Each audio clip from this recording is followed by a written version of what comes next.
ಸಹೃದಯರಿಗೆಲ್ಲ ನಮಸ್ಕಾರ. ನಿನ್ನೆ ದಿವಸ 9ನೇ ಅಧ್ಯಾಯಗಳನ್ನು ನೋಡ್ತಾ ಕೊನೆಗೆ ಒಂದು ಬಹುಮುಖ್ಯವಾದ ಶ್ಲೋಕಕ್ಕೆ ಬಂದಿದ್ವಿ. ತುಂಬ ಜನಪ್ರಿಯವಾದಂಥ ಶ್ಲೋಕ. ಸಾಮಾನ್ಯವಾಗಿ ಅದನ್ನೆಲ್ಲರೂ ಜೀವನದಲ್ಲಿ ಕಷ್ಟ ಆದಾಗ ನೆನೆಸ್ಕೊಳ್ಳೋದುಂಟು. ಏನು ತೊಂದರೆ ಆದರೂ ಭಗವಂತ ಇದ್ದಾನೆ, ನೋಡ್ಕೋತಾನೆ ಅವನು ಅಂತ ಹೇಳಿ, ಅನನ್ಯಾಶ್ಚಿಂತಯಂತೋ ಮಾಂ ಯೇ ಜನಾಃ ಪರ್ಯುಪಾಸತೆ ತೇಷಾಂ ನಿತ್ಯಾಭಿಯುಕ್ತಾನಾಂ ಯೋಗಕ್ಷೇಮಂ ವಹಾಮ್ಯಹಂ ಅಂತ ಶ್ಲೋಕ ನೋಡಿದ್ವಿ. ಅರ್ಥ ತುಂಬ ಸುಲಭವಾಗಿದೆ. ಅನನ್ಯವಾದ ಮನಸ್ಸಿನಿಂದ ಯಾರು ನನ್ನನ್ನು ಸದಾ ಚಿಂತನೆ ಮಾಡ್ತಾರೋ ಅಂತಹ ನಿತ್ಯಯುಕ್ತರ ಯೋಗಕ್ಷೇಮವನ್ನು ನಾನು ನೋಡ್ಕೋತೇನೆ, ಅವ್ರ ಜವಾಬ್ದಾರಿ ನಂದು ಅಂತ ಭಗವಂತ ವಚನ ಕೊಟ್ಟಿದ್ದಾನೆ ಅಂತ. ನಾವೇನ್ಕೋತೀವಿ, ಭಗವಂತ ವಚನ ಕೊಟ್ಟಿದ್ದಾನೆ, ಆದ್ದರಿಂದ ನಾವೊಂದು ಜವಾಬ್ದಾರಿ ಅದು. ನಮ್ಮ ಕಡೆದು ಏನಾದರೂ ತೊಂದರೆ ಆದರೆ, ನಮ್ಮ ಜೀವನ ತೊಂದರೆ ಆದರೆ ಹೇಳೋದು ಭಗವಂತ ವಚನ ಕೊಟ್ಟಿದ್ಯಪ್ಪ ಕಾಪಾಡ್ತೀನಿ ಅಂಥೇಳಿ. ಕಾಪಾಡ್ತಾ ಇಲ್ಲ ಅಂತ ನಾವು ಆಪಾದನೆ ಮಾಡ್ತೀವಿ. ಆದರೆ ಅವನು ನಿನ್ನೆ ಹೇಳಿದ ಹಾಗೆ ಅವನು ಅನ್ಕಂಡೀಷ್ನಲ್ ಪ್ರಾಮಿಸ್ ಮಾಡಿಲ್ಲ, ಕಂಡೀಷ್ನಲ್ ಪ್ರಾಮಿಸ್ ಮಾಡಿದ್ದಾನೆ. ಅಂದರೆ ಹಾಕಿದ್ದಾನೆ ಕಂಡೀಷನ್, ಇಂಥವ್ರಿಗೆ ಮಾತ್ರ ಮಾಡ್ತೀನಿ ಅಂತ ಎಲ್ರಿಗೂ ಇಲ್ಲ. ಇದು ಬಹಳ ಮುಖ್ಯವಾದಂಥ ವಿಷಯ. ನಮ್ಮ ಭಾರತದ ಕಾನ್ಸ್ಟಿಟ್ಯೂಷನ್ ಏನಿದೆ, ಸಂವಿಧಾನ ಎಲ್ಲರಿಗೂ ರಕ್ಷಣೆ ಕೊಡಬೇಕು ಅಂತ ಹೇಳುತ್ತೆ. ನಮ್ಮ ರಾಷ್ಟ್ರಾಧ್ಯಕ್ಷರಿಗೆ ಅದು ಜವಾಬ್ದಾರಿ. ಭಾರತದ ಪ್ರತಿಯೊಬ್ಬ ಪ್ರಜೆಗೂ ಕೂಡ ರಕ್ಷಣೆ ಕೊಡಬೇಕಾದದ್ದು ಸಂವಿಧಾನದ ಜವಾಬ್ದಾರಿ. ಪ್ರಥಮ ಪ್ರಜೆಯಾಗಿ ರಾಷ್ಟ್ರಪತಿಗಳದ್ದು ಅಧಿಕಾರ ಅದು. ಆದರೆ ರಾಷ್ಟ್ರಪತಿಗಳು ಕೆಲವರು ಗಲ್ಲು ಕೂಡ ಸ್ಯಾಂಕ್ಷನ್ ಮಾಡ್ತಾರೆ, ಗಲ್ಲಿಗೆ ಹಾಕ್ಬೋದು ಇವ್ರನ್ನ ಅಂತ ಹೇಳ್ತಾರೆ. ರಕ್ಷಣೆ ಮಾಡುವಂಥವ್ರು ಗಲ್ಲಿಗೆ ಯಾಕೆ ಕೊಡ್ತಾರೆ, ಶಿಕ್ಷೆ ಕೊಡ್ತಾರೆ? ಅವ್ರು ಯಾರಿಗೆ ಹಾಕಬೇಕೋ ಅವ್ರನ್ನ ಗಲ್ಲಿಗೆ ಹಾಕಬೇಕು. ಅದು ಎಲ್ರಿಗೂ ನಾವು ರಕ್ಷಣೆ ಕೊಡ್ತೀವಿ ಅಂತಲ್ಲ, ಯಾರು ಸಂವಿಧಾನಕ್ಕೆ ತಕ್ಕನಾಗಿ ನಡ್ಕೋತಾರೋ ಅವ್ರಿಗೆ ಮಾತ್ರ ರಕ್ಷಣೆ ಕೊಡುವಂಥದ್ದು. ಸಂವಿಧಾನಕ್ಕೆ ವಿರೋಧಿಗಳಾದವ್ರನ್ನ ಶಿಕ್ಷೆ ಕೊಡಬೇಕು ಅನ್ನೋದು, ಅದು ಎರಡೂ ಇದೆ. ಅದನ್ನು ಬಹಳ ಚೆನ್ನಾಗಿ ಕೃಷ್ಣ ಹೇಳುವಂಥದ್ದು. ಯಾರಿಗೆ ಕೊಡ್ತೇನೆ ಅಂತ ಹೇಳ್ತಾನೆ. ಇದು ಶಂಕರಾಚಾರ್ಯರದು, ಅದ್ಮೇಲೆ ಟೀಕೆ ತುಂಬ ಚೆನ್ನಾಗಿದೆ, ಭಾಷ್ಯ ಬರೆದದ್ದು ಭಾಳ ಚೆನ್ನಾಗಿದೆ, ನನಗೆ ಇಷ್ಟವಾದದ್ದು. ಅವರು 3 ಗುಣಗಳನ್ನು ಹೇಳ್ತಾರೆ. ಈ ಶ್ಲೋಕದಲ್ಲಿ ನನಗೆ ಕಾಣಿಸುವಂಥದ್ದು 3 ಗುಣ. ಮೊದಲನೇದು ಏಕನಿಷ್ಠೆಯ ಸಂಕಲ್ಪ ಅಂತ. ಯಾರಿಗೆ ಏಕನಿಷ್ಠೆಯ ಸಂಕಲ್ಪ ಇದೆಯೋ, ಅನನ್ಯಾಶ್ಚಿಂತೆ, ಅನನ್ಯ ಅನ್ನೋ ಪದ ಭಾಳ ಮುಖ್ಯ. ಅದು ಇನ್ನೊಂದಿಲ್ಲದಂಥ ನಂಬಿಕೆ, ಅನನ್ಯವಾದಂಥದ್ದು, ಮತ್ತೊಂದರ ಚಿಂತೆ ಇಲ್ಲದ ಹಾಗೆ ಒಂದನ್ನೇ ಸದಾಕಾಲ ನಂಬಿಕೊಂಡಿರೋದಿದೆಯಲ್ಲ, ಆ ಸಂಕಲ್ಪ ಇದೆ. ಅದು ನಂಬಿಕೊಂಡಿದ್ದೇನೆ ಅನ್ನೋ ಸಂಕಲ್ಪ. ಏಕನಿಷ್ಠೆಯ ಸಂಕಲ್ಪ ಇದೆಯಲ್ಲ, ಅದು ಭಾಳ ಮುಖ್ಯ. ಮನಸ್ಸಿಗೆ ನಿಶ್ಚಯ ಆಗಿರಬೇಕು ಮೊದಲೇದು. ಯಾರು ಮನಸ್ಸು ನಿಶ್ಚಯ ಆಗಿದೆಯೋ ಅದು ಮೊದಲನೇ ಗುಣ. ಎರಡನೇದು ನಿತ್ಯಯುಕ್ತ. ಅದೇ ಚೆನ್ನಾಗಿದೆ ನೋಡಿ, ನಿತ್ಯಾಭಿಯುಕ್ತ. ಅವ್ರು ನಿತ್ಯವೂ ಯೋಗಿಗಳಾಗಿರಬೇಕು, ನಿತ್ಯವೂ ಯುಕ್ತರಾಗಿರಬೇಕು, ಯಾವತ್ತೂ ಒಂದು ದಿವಸ ಅಲ್ಲ. ಮತ್ತಿನ್ನೊಂದು ಹೇಳ್ತಾರೆ, ಮೊದಲು ಪರ್ಯುಪಾಸತೆ, ಉಪಾಸನೆ ಒಂದು ಸಲ ಅಲ್ಲ, ಸತತವಾಗಿ ಉಪಾಸನೆ ಮಾಡ್ಕೊಂಡಿರಬೇಕು. ನಿತ್ಯಯುಕ್ತರಾಗಿರಬೇಕು, ದಿನಾಲೂ ಪ್ರಯತ್ನ ಮಾಡ್ತಿರಬೇಕು. ಯಾವತ್ತೂ ಒಂದು ದಿವಸ ಮನಸ್ಸಿಗೆ ಹೊಳೆದು ಮಾಯ ಆದರೆ ಅಲ್ಲ. ಪ್ರತಿನಿತ್ಯವೂ ಅನನ್ಯವಾಗಿರುವಂಥ ಸಂಕಲ್ಪ ಇರಬೇಕು. ಸತತವಾಗಿ ಪ್ರಯತ್ನ, ಆ ಸಂಕಲ್ಪವನ್ನು ರಕ್ಷಣೆ ಮಾಡಿಕೊಳ್ಳುವಂಥ ಪ್ರಯತ್ನ ಇರಬೇಕು. ಆದ್ದರಿಂದ ಸದಾ ಸಂಪೂರ್ಣ ಮನಸ್ಸಿನ ಉಪಾಸನೆ ಅದಿರಬೇಕು. ಇವೆರಡರ ಜೊತೆಗೆ ನಾನು ಮಾಡ್ತಿದ್ದೀನಿ ಅಂತ ಅಹಂಕಾರನೂ ಇರಬಾರ್ದು. ಇದು ಯೋಗ ಭಾವನೆ ಅಂತ ಶಂಕರಾಚಾರ್ಯ ಮಾತಲ್ಲಿ 3 ಭಾಳ ಚಂದ ಹೇಳ್ತಾರೆ. ಒಂದು ನಿಶ್ಚಯ, ಎರಡನೇದು ಪ್ರಯತ್ನ, ಮೂರನೇದು ಸಂಯಮ. ಈ 3 ಈ ಶ್ಲೋಕದಲ್ಲಿ ಅಳವಡಿಸಿದ್ದೇವೆ. ಯಾರಿಗೆ 3 ಇದೆಯೋ ಅವರ ಯೋಗಕ್ಷೇಮವನ್ನು ಕೃಷ್ಣ ನೋಡ್ಕೋತಾನೆ. ಇದಿಲ್ಲದೆ ಹೋದರೆ ನಾವು ಕೇಳೋ ಅಧಿಕಾರ ಇಲ್ಲ. ಸತತವಾದ ಮನಸ್ಸಿನಿಂದ, ಅನನ್ಯವಾದ ಮನಸ್ಸಿನಿಂದ ಸದಾಕಾಲ ಭಗವಂತನನ್ನು ಯಾರು ಪೂಜೆ ಮಾಡ್ತಾರೋ ಅವ್ರ ಮನಸ್ಸು ಸಂಕಲ್ಪ ಆಗಿದೆ, ನಿಶ್ಚಯ ಮಾಡ್ಕೊಂಡಿದ್ದಾರೆ, ಇದನ್ನೇ ಮಾಡ್ತೀನಿ ನಾನು ಅಂತ. ಅದು ಮೊದಲನೇದು. ನಿಶ್ಚಯ ಮಾಡ್ಕೊಳ್ಳೋದು ಭಾಳ ಸುಲಭ. ನಮ್ಮ ಹುಡುಗರು ಸಾಮಾನ್ಯವಾಗಿ ಮಾಡ್ತಾರೆ. ಪರೀಕ್ಷೆ ಹತ್ತಿರ ಬಂದಾಗ ಟೈಮ್ ಟೇಬಲ್ ಮಾಡ್ತಾರೆ. ತಾವು ನೋಡಿರಬೇಕು, 2 ತಾಸು ಟೈಮ್ ಟೇಬಲ್ ಮಾಡೋಕ್ಕೆ ಕಳೀತಾರೆ. ಏನು ಚಂದ, ಬಾರ್ಡರ್ ಹಾಕೋದೇನು, ಬಣ್ಣ ತುಂಬೋದೇನು, ಆ ವಿಷಯ ಬರೆಯೋದೇನು, ಚರ್ಚೆ ಮಾಡೋದೇನು ಮಾಡಿ ಗೋಡೆಗೆ ಅಂಟಿಸೋ ತನಕ ಸಂತೋಷ ಚೆನ್ನಾಗಿರುತ್ತೆ. ಸಂಕಲ್ಪ ಆಯಿತು ಓದ್ತೀನಿ ಅಂತ. ಅಲಾರಾಮು ಇಟ್ಟದ್ದಾಯಿತು, ಬೆಳಗ್ಗೆ 5 ಗಂಟೆಗೆ ಹೇಳಬೇಕು ಅಂತ. ಟೈಮ್ ಟೇಬಲ್ ಕರೀದಲ್ಲ 5 ಗಂಟೆಗೆ ಹೇಳಬೇಕು ಅಂತ. ಅಲಾರಾಮ್ ಇಟ್ಟದ್ದಾಯಿತು. ಅದು ಪಾಪ ಮಷಿನ್ ಏನು ಮಾಡುತ್ತೆ, 5 ಗಂಟೆ ಆದ ತಕ್ಷಣ ಕೂಗುತ್ತೆ. ಇವರಿಗೆ ಪಾಪ ನಿದ್ದೆ ಸಮಯ, ಟಪ್ ಅಂತ ತಲೆ ಮಲೋಡು, ಇನ್ನೊಂದು 5 ನಿಮಿಷ ಅಂತ ಮಲ್ಕೊಂಡ್ರೆ ಮತ್ತೆ 7 ಗಂಟೆಗೆ ಹೇಳೋದು. ಆ ಟೈಮ್ ಟೇಬಲ್ ಓದ್ತಾ ಇರುತ್ತೆ. ಅದು ಸಂಕಲ್ಪ ಚೆನ್ನಾಗಿತ್ತು, ಅದರ ಪ್ರಯತ್ನ ಇರಲಿಲ್ಲ. ಆ ಪ್ರಯತ್ನ ಸಂಕಲ್ಪವನ್ನು ಹಿಂಬಾಲಿಸಿ ಬರಬೇಕು. ಸದಾ ಪ್ರಯತ್ನ ಸಂಕಲ್ಪವನ್ನು ಹಿಂಬಾಲಿಸಿ ಬಂದಾಗ ಏನಾದರೂ ಒಂದು ಸಾಧ್ಯತೆ ಆಗೋಕ್ಕೆ ಸಾಧ್ಯ ಇದೆ. ದಯವಿಟ್ಟು ಜೀವನದಲ್ಲಿ ಗಮನಿಸಿ, ಎಷ್ಟೋ ಜನ ಸಾಧಕರಿದ್ದಾರೆ ಬೇರೆ ಬೇರೆ ಕ್ಷೇತ್ರದಲ್ಲಿ, ದುಡ್ಡು ಮಾಡಿರ್ಬೋದು, ಅಧಿಕಾರ ಪಡ್ಕೊಂಡಿರ್ಬೋದು, ಯಾವ್ಯಾವುದು ಹಾದಿ ಪಡ್ಕೊಂಡಿರಬೇಕು, ಅವ್ರು ಎರಡೂ ಇದೆ. ಅವ್ರ ಸಂಕಲ್ಪನೂ ಮಾಡಿದ್ದಾರೆ, ಪ್ರಯತ್ನವೂ ಮಾಡಿದ್ದಾರೆ. ಆದರೆ ಮೂರನೇದಿಲ್ಲ ಅಂದರೆ ಭಗವಂತ ಕೈ ಕೊಡ್ತಾನೆ ಅವ್ರಿಗೆ.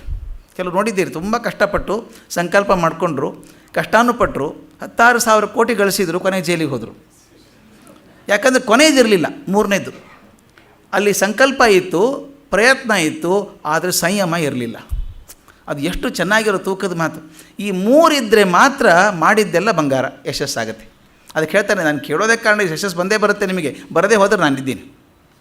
ಅವ್ನು ಎಷ್ಟು ಚೆನ್ನಾಗಿ ಕಂಡೀಷನ್ ಹಾಕಿ ಕೊಟ್ಟಿದ್ದಾನೆ ಅಂದರೆ, ನೀವು ಕಂಡೀಷನ್ ಪಾಲಿಸಿದರೆ ನೀವು ಭಗವಂತ ಬರೋದೇ ಕಾರಣ ಇಲ್ಲ, ನಿಮ್ಗೆ ಯಶಸ್ಸು ಸಿಕ್ಕೇ ಸಿಗ್ತದೆ. ಹೇಗೆಂದರೆ ಟ್ರಾಫಿಕ್ ರೂಲ್ ಪ್ರಕಾರ ಸರಿಯಾಗಿ ಎಡಗಡೆ ಹೋಗ್ತಿದ್ರೆ ನಿಮಗೇನು ತೊಂದರೆ ಇಲ್ಲ. ಹಾಗೆ ಅವನು ಹೇಳ್ತಾನೆ, ಶಂಕರಾಚಾರ್ಯ ಹೇಳುವಂಥ ಮಾತು, ಏಕನಿಷ್ಠೆಯ ಸಂಕಲ್ಪ, ಸಂಪೂರ್ಣ ಮನಸ್ಸಿನ ಉಪಾಸನೆ, ಮತ್ತು ಮೂರನೇದ್ದು ಯೋಗ ಭಾವನೆ, ನನ್ನದಲ್ಲ, ಇದಂ ನಮ್ಮಮ್ಮ, ನಂದಲ್ಲ ಅನ್ನುವಂಥದ್ದು ಈ ಸಂಯಮ. ಸಂಕಲ್ಪ, ನಿಶ್ಚಯ ಮತ್ತು ಸಂಯಮ, ಈ 3 ಗಣಗಳಿದ್ದರೆ ಮಾತ್ರ ಅವರ ಯೋಗಕ್ಷೇಮವನ್ನು ನಾನು ನೋಡ್ಕೋತೀನಿ ಅಂತಾನೆ. ಈ ಯೋಗಕ್ಷೇಮ ಅನ್ನುವಂಥ ಪದಾನೂ ಬಹಳ ವಿಶೇಷವಾದಂಥ ಪದ.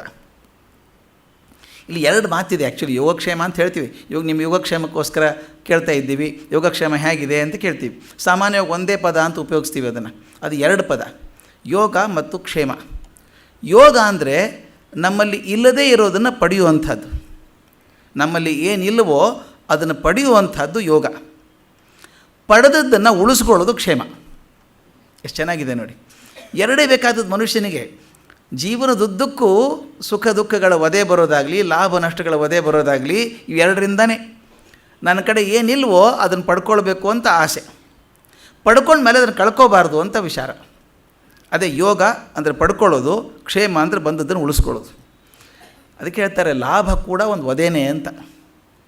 ಕೆಲವು ನೋಡಬೇಕು, ಕೆಲವು ಹೇಳ್ತಿರ್ತಾರೆ ಬೇರೆ ಬೇರೆ ಭಾಷೆಯಲ್ಲಿ, ಕಿಕ್ ಅಂತ ಹೇಳ್ತಾರೆ, ಸಕ್ಸಸ್, ಕಿಕ್ ಆಫ್ ಸಕ್ಸಸ್ ಅಂತ. ಯಶಸ್ಸು ಬಂದಾಗ ಒಂದು ಕಿಕ್ ಸಿಗ್ತದೆ ಅಂತ, ಆ ಖುಷಿ ಬರ್ತದೆ ಅನ್ನೋದಕ್ಕೆ ಕಿಕ್ ಅಂತ ಯೂಸ್ ಮಾಡ್ತಾರೆ. ಅದು ನಿಜವಾಗಲೂ ಕಿಕ್ಕೇ. ಅದು ಲಾಭ ಕೂಡ ಒಂದು ಕಿಕ್ಕೇ, ಒಂದು ವಧೆನೇ ಅದು. ಅದಕ್ಕೆ ವಿವೇಕಾನಂದರು ಒಂದು ಕಡೆ ಹೇಳ್ತಾರೆ, ನಿಮಗೆ ಜೀವನದಲ್ಲಿ ಬರುವಂತಹ ಸುಖ ದುಃಖಗಳು ಬೇರೆ ಬೇರೆ ಅಂದ್ಕೋಬೇಡಿ, ಅವು ವಧೆಗಳೇ. ಅವೊಂದು ಮೆದುವಾಗಿರ್ತದೆ, ಒಂದು ಸ್ವಲ್ಪ ಹಾರ್ಡಾಗಿರುತ್ತೆ ಅಷ್ಟೇ, ಮತ್ತೊಂದೇನು ವ್ಯತ್ಯಾಸ ಇಲ್ಲ. ವಧೆಗಳೇ ಬೇಸಿಕಲಿ ಅವು.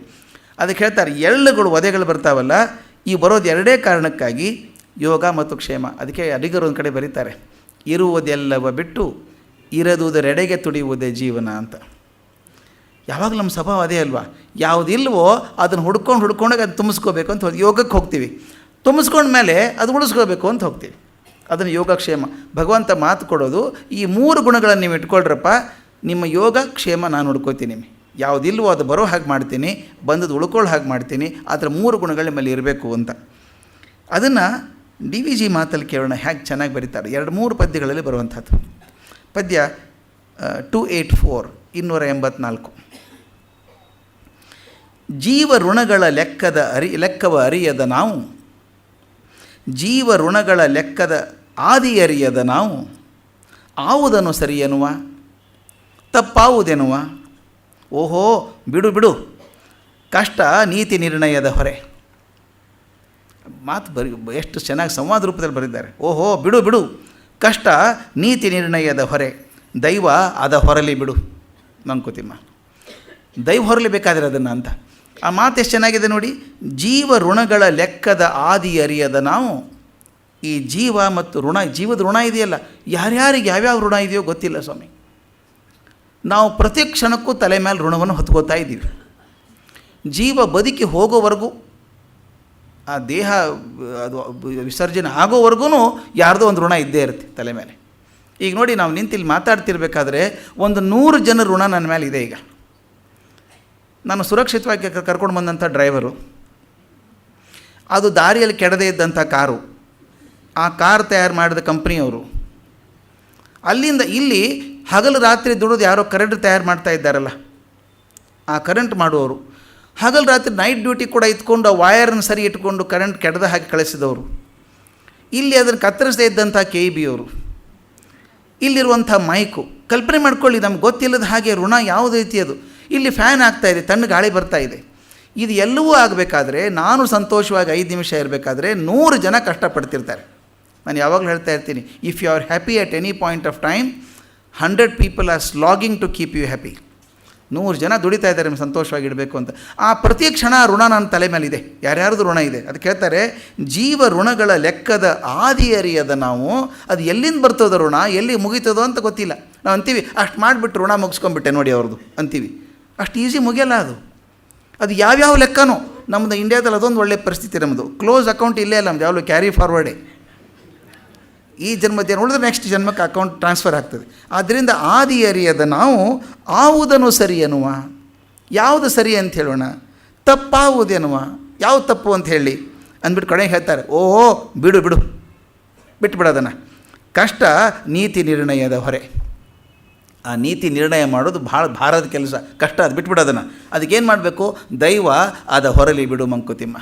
ದೈವ ಇದೆಯಲ್ಲ ಅದು ಹೊತ್ಕೊಳ್ಳಿ. ನಾನು ಯಾಕೆ ತಲೆ ಕೆಡಿಸ್ಕೊಳ್ಳಿ, ದೈವ ನೋಡಲಿ ಅನ್ನುವಾಗ ಒಂದು ಎಳೆ ಇದೆ, ಮಾತಿನ ಎಳೆ ಇದೆ, ಅದನ್ನು ಗಮನಿಸಬೇಕು. ದೈವ ನೋಡ್ಕೊಳ್ಳಿ ಅಂದಾಗ ಸರ್ವಾರ್ಪಣ ಭಾವ ಇದೆ. ನನಗೇನು ಗೊತ್ತಿಲ್ಲಪ್ಪ, ದೇವ್ರು ಏನು ಮಾಡ್ತಾನೋ ಮಾಡಲಿ, ಅವನ ಕಾಲಿಗೆ ಬಿದ್ದಿದ್ದೆ ನಾನು ಅಂತನ್ನುವಂಥ ಸರ್ವಾರ್ಪಣ ಭಾವ ಬರಬೇಕು. ಅದು ಬಂದಿದೆ. ಇನ್ನೊಂದು ಪದ್ಯ ಎಷ್ಟು ಚೆನ್ನಾಗಿದೆ ನೋಡಿ. ಆ 3 ಹಂತಗಳು ಬರೋ ಹಾಗೆ, ಶಂಕರಾಚಾರ್ಯ ಹೇಳಿದಂಥ 3 ಹಂತಗಳು ಬರೋ ಹಾಗೆ ಪದ್ಯ 916 916. ಜನ್ಮ 1000 ಬರಲಿ ನಷ್ಟ ಅದರಿಂದೇನು. ಜನ್ಮ 1000 ಬರಲಿ ನಷ್ಟ ಅದರಿಂದೇನು. ಕರ್ಮ 1000ವಿರಲಿ ಕಷ್ಟ ನಿನಗೇನು.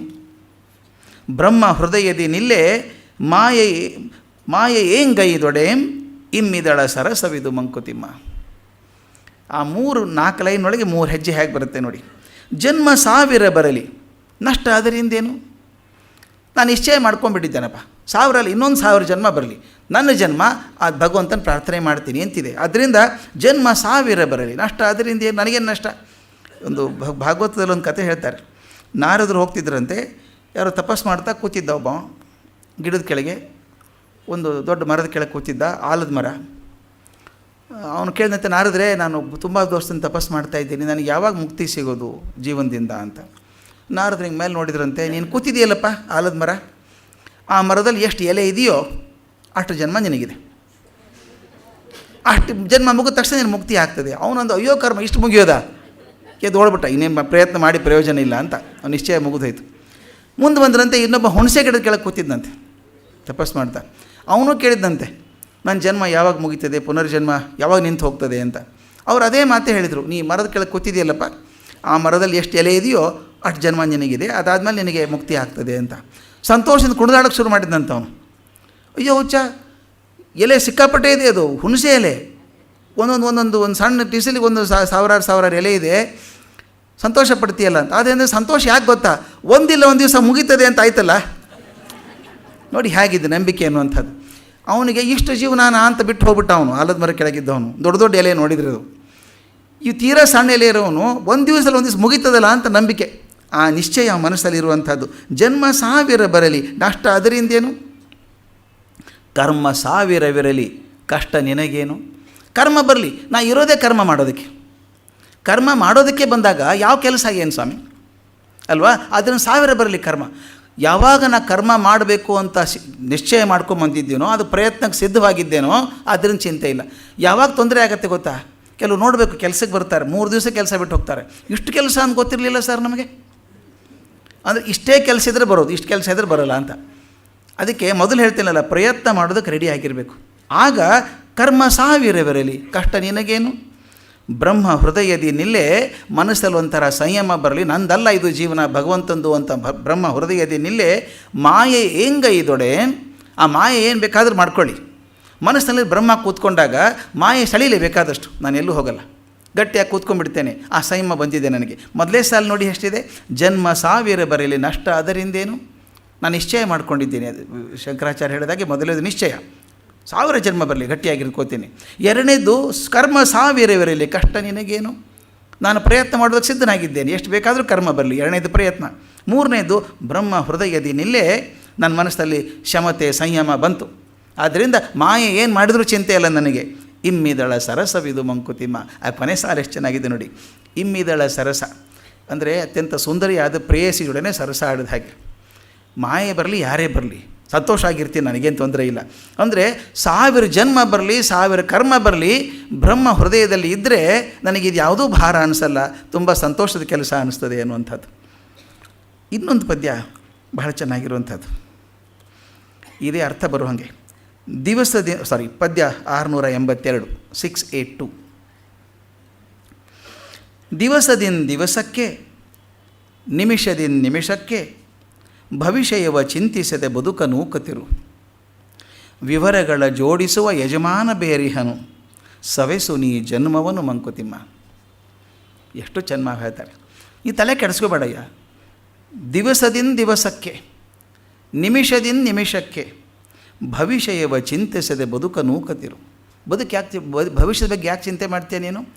ಮುಂದಿನ ಚೇಂಜ್ ಮಾಡೋಕ್ಕೆ ನನ್ನ ಕೈಯಲ್ಲಿ ಇಲ್ಲ, ಅದೇನಾಗಬೇಕು ಅಂತ. ಅದ್ರ ಮೇಲೆ ಇದ್ದಾನೊಬ್ಬನು, ನೀವು ತಲೆ ಕೆಡಿಸ್ಕೋಬೇಡ. ಅವನ ಮೇಲೆ ಪೂರ್ತಿ ನಂಬಿಕೆ ಇಟ್ಕೋ. ಅನನ್ಯಾಶ್ಚಿಂತೆ ಅಂತೋ ಪೂರ್ತಿ ನಂಬಿಕೆ ಇಟ್ಕೋ ಅವನ ಮೇಲೆ. ಇಟ್ಕೊಂಡು ನಿನಗೇನು ಕರ್ಮ ಬರುತ್ತೋ ಅದ್ರ ಪ್ರಕಾರ ಮಾಡ್ತಾ ಹೋಗಿ ನೀನು. ದಿವಸದಿಂದ ದಿವಸಕ್ಕೆ, ನಿಮಿಷದಿಂದ ನಿಮಿಷಕ್ಕೆ, ಭವಿಷ್ಯವನ್ನು ಯೋಚಿಸದೆ ದಿವಸ ನೂಕುತ್ತಿರು, ಬದುಕ ನೂಕುತ್ತಿರು. ಯಾಕಂದರೆ ವಿವರಗಳ ಜೋಡಿಸುವ ಯಜಮಾನ ಬೇರಿಹನು. ಅವನೇನು ಮಾಡಬೇಕು ಅಂತ ಪ್ಲ್ಯಾನ್ ಹಾಕಿ ಕೂತಿದ್ದಾನೆ. ನಾನು ಯಾವಾಗಲೂ ಹೇಳ್ತೆ, ನಮ್ಮ ಭಾರತೀಯ ನಂಬಿಕೆ ಏನು ಅಂದರೆ ಅದು ಫೇಟಲಿಸ್ಟ್ ಅಲ್ಲ. ಭಾಳ ಜನ ತಪ್ಪು ತಿಳ್ಕೊತಾರೆ, ಫೇಟಲಿಸ್ಟು ನಮ್ಮ ಕೈಲಿ ಏನಿದೆ ಅಂತ. ನಮ್ಗೆ ಹಾಗಲ್ಲ. ನಾವು ಏನು ಆಗಬೇಕು ಅನ್ನೋದು ಪೂರ್ವ ನಿರ್ಧಾರಿತ ಆಗಿದೆ. ನಾನು ಹೋಗ್ತಿರೋ ಡಾಟೆಡ್ ಲೈನ್ ಮೇಲೆ ಅಂತ. ನಾನು ಏನು ಆಗಬೇಕು ಅಂತ ಮೊದಲೇ ಗೊತ್ತಿದೆ, ಅದರಿಂದ ಜೋಡಿಸೋನಿದ್ದಾನೆ ಬೇರೆದವನು ಹೆಂಗೆ ಹೋಗಬೇಕು ಅಂತ. ಸಾಮಾನ್ಯ ಕೆಲವರು ನೋಡಬೇಕು, ಕೆಲವು ವಿಚಿತ್ರ ಮಾಡ್ತಾರೆ. ಈ ಅರ್ಧಂಬರ್ಧ ಕಾರ್ ಡ್ರೈವಿಂಗ್ ಬಂದವರು ಭಾಳ ಡೇಂಜರಸ್ಸು.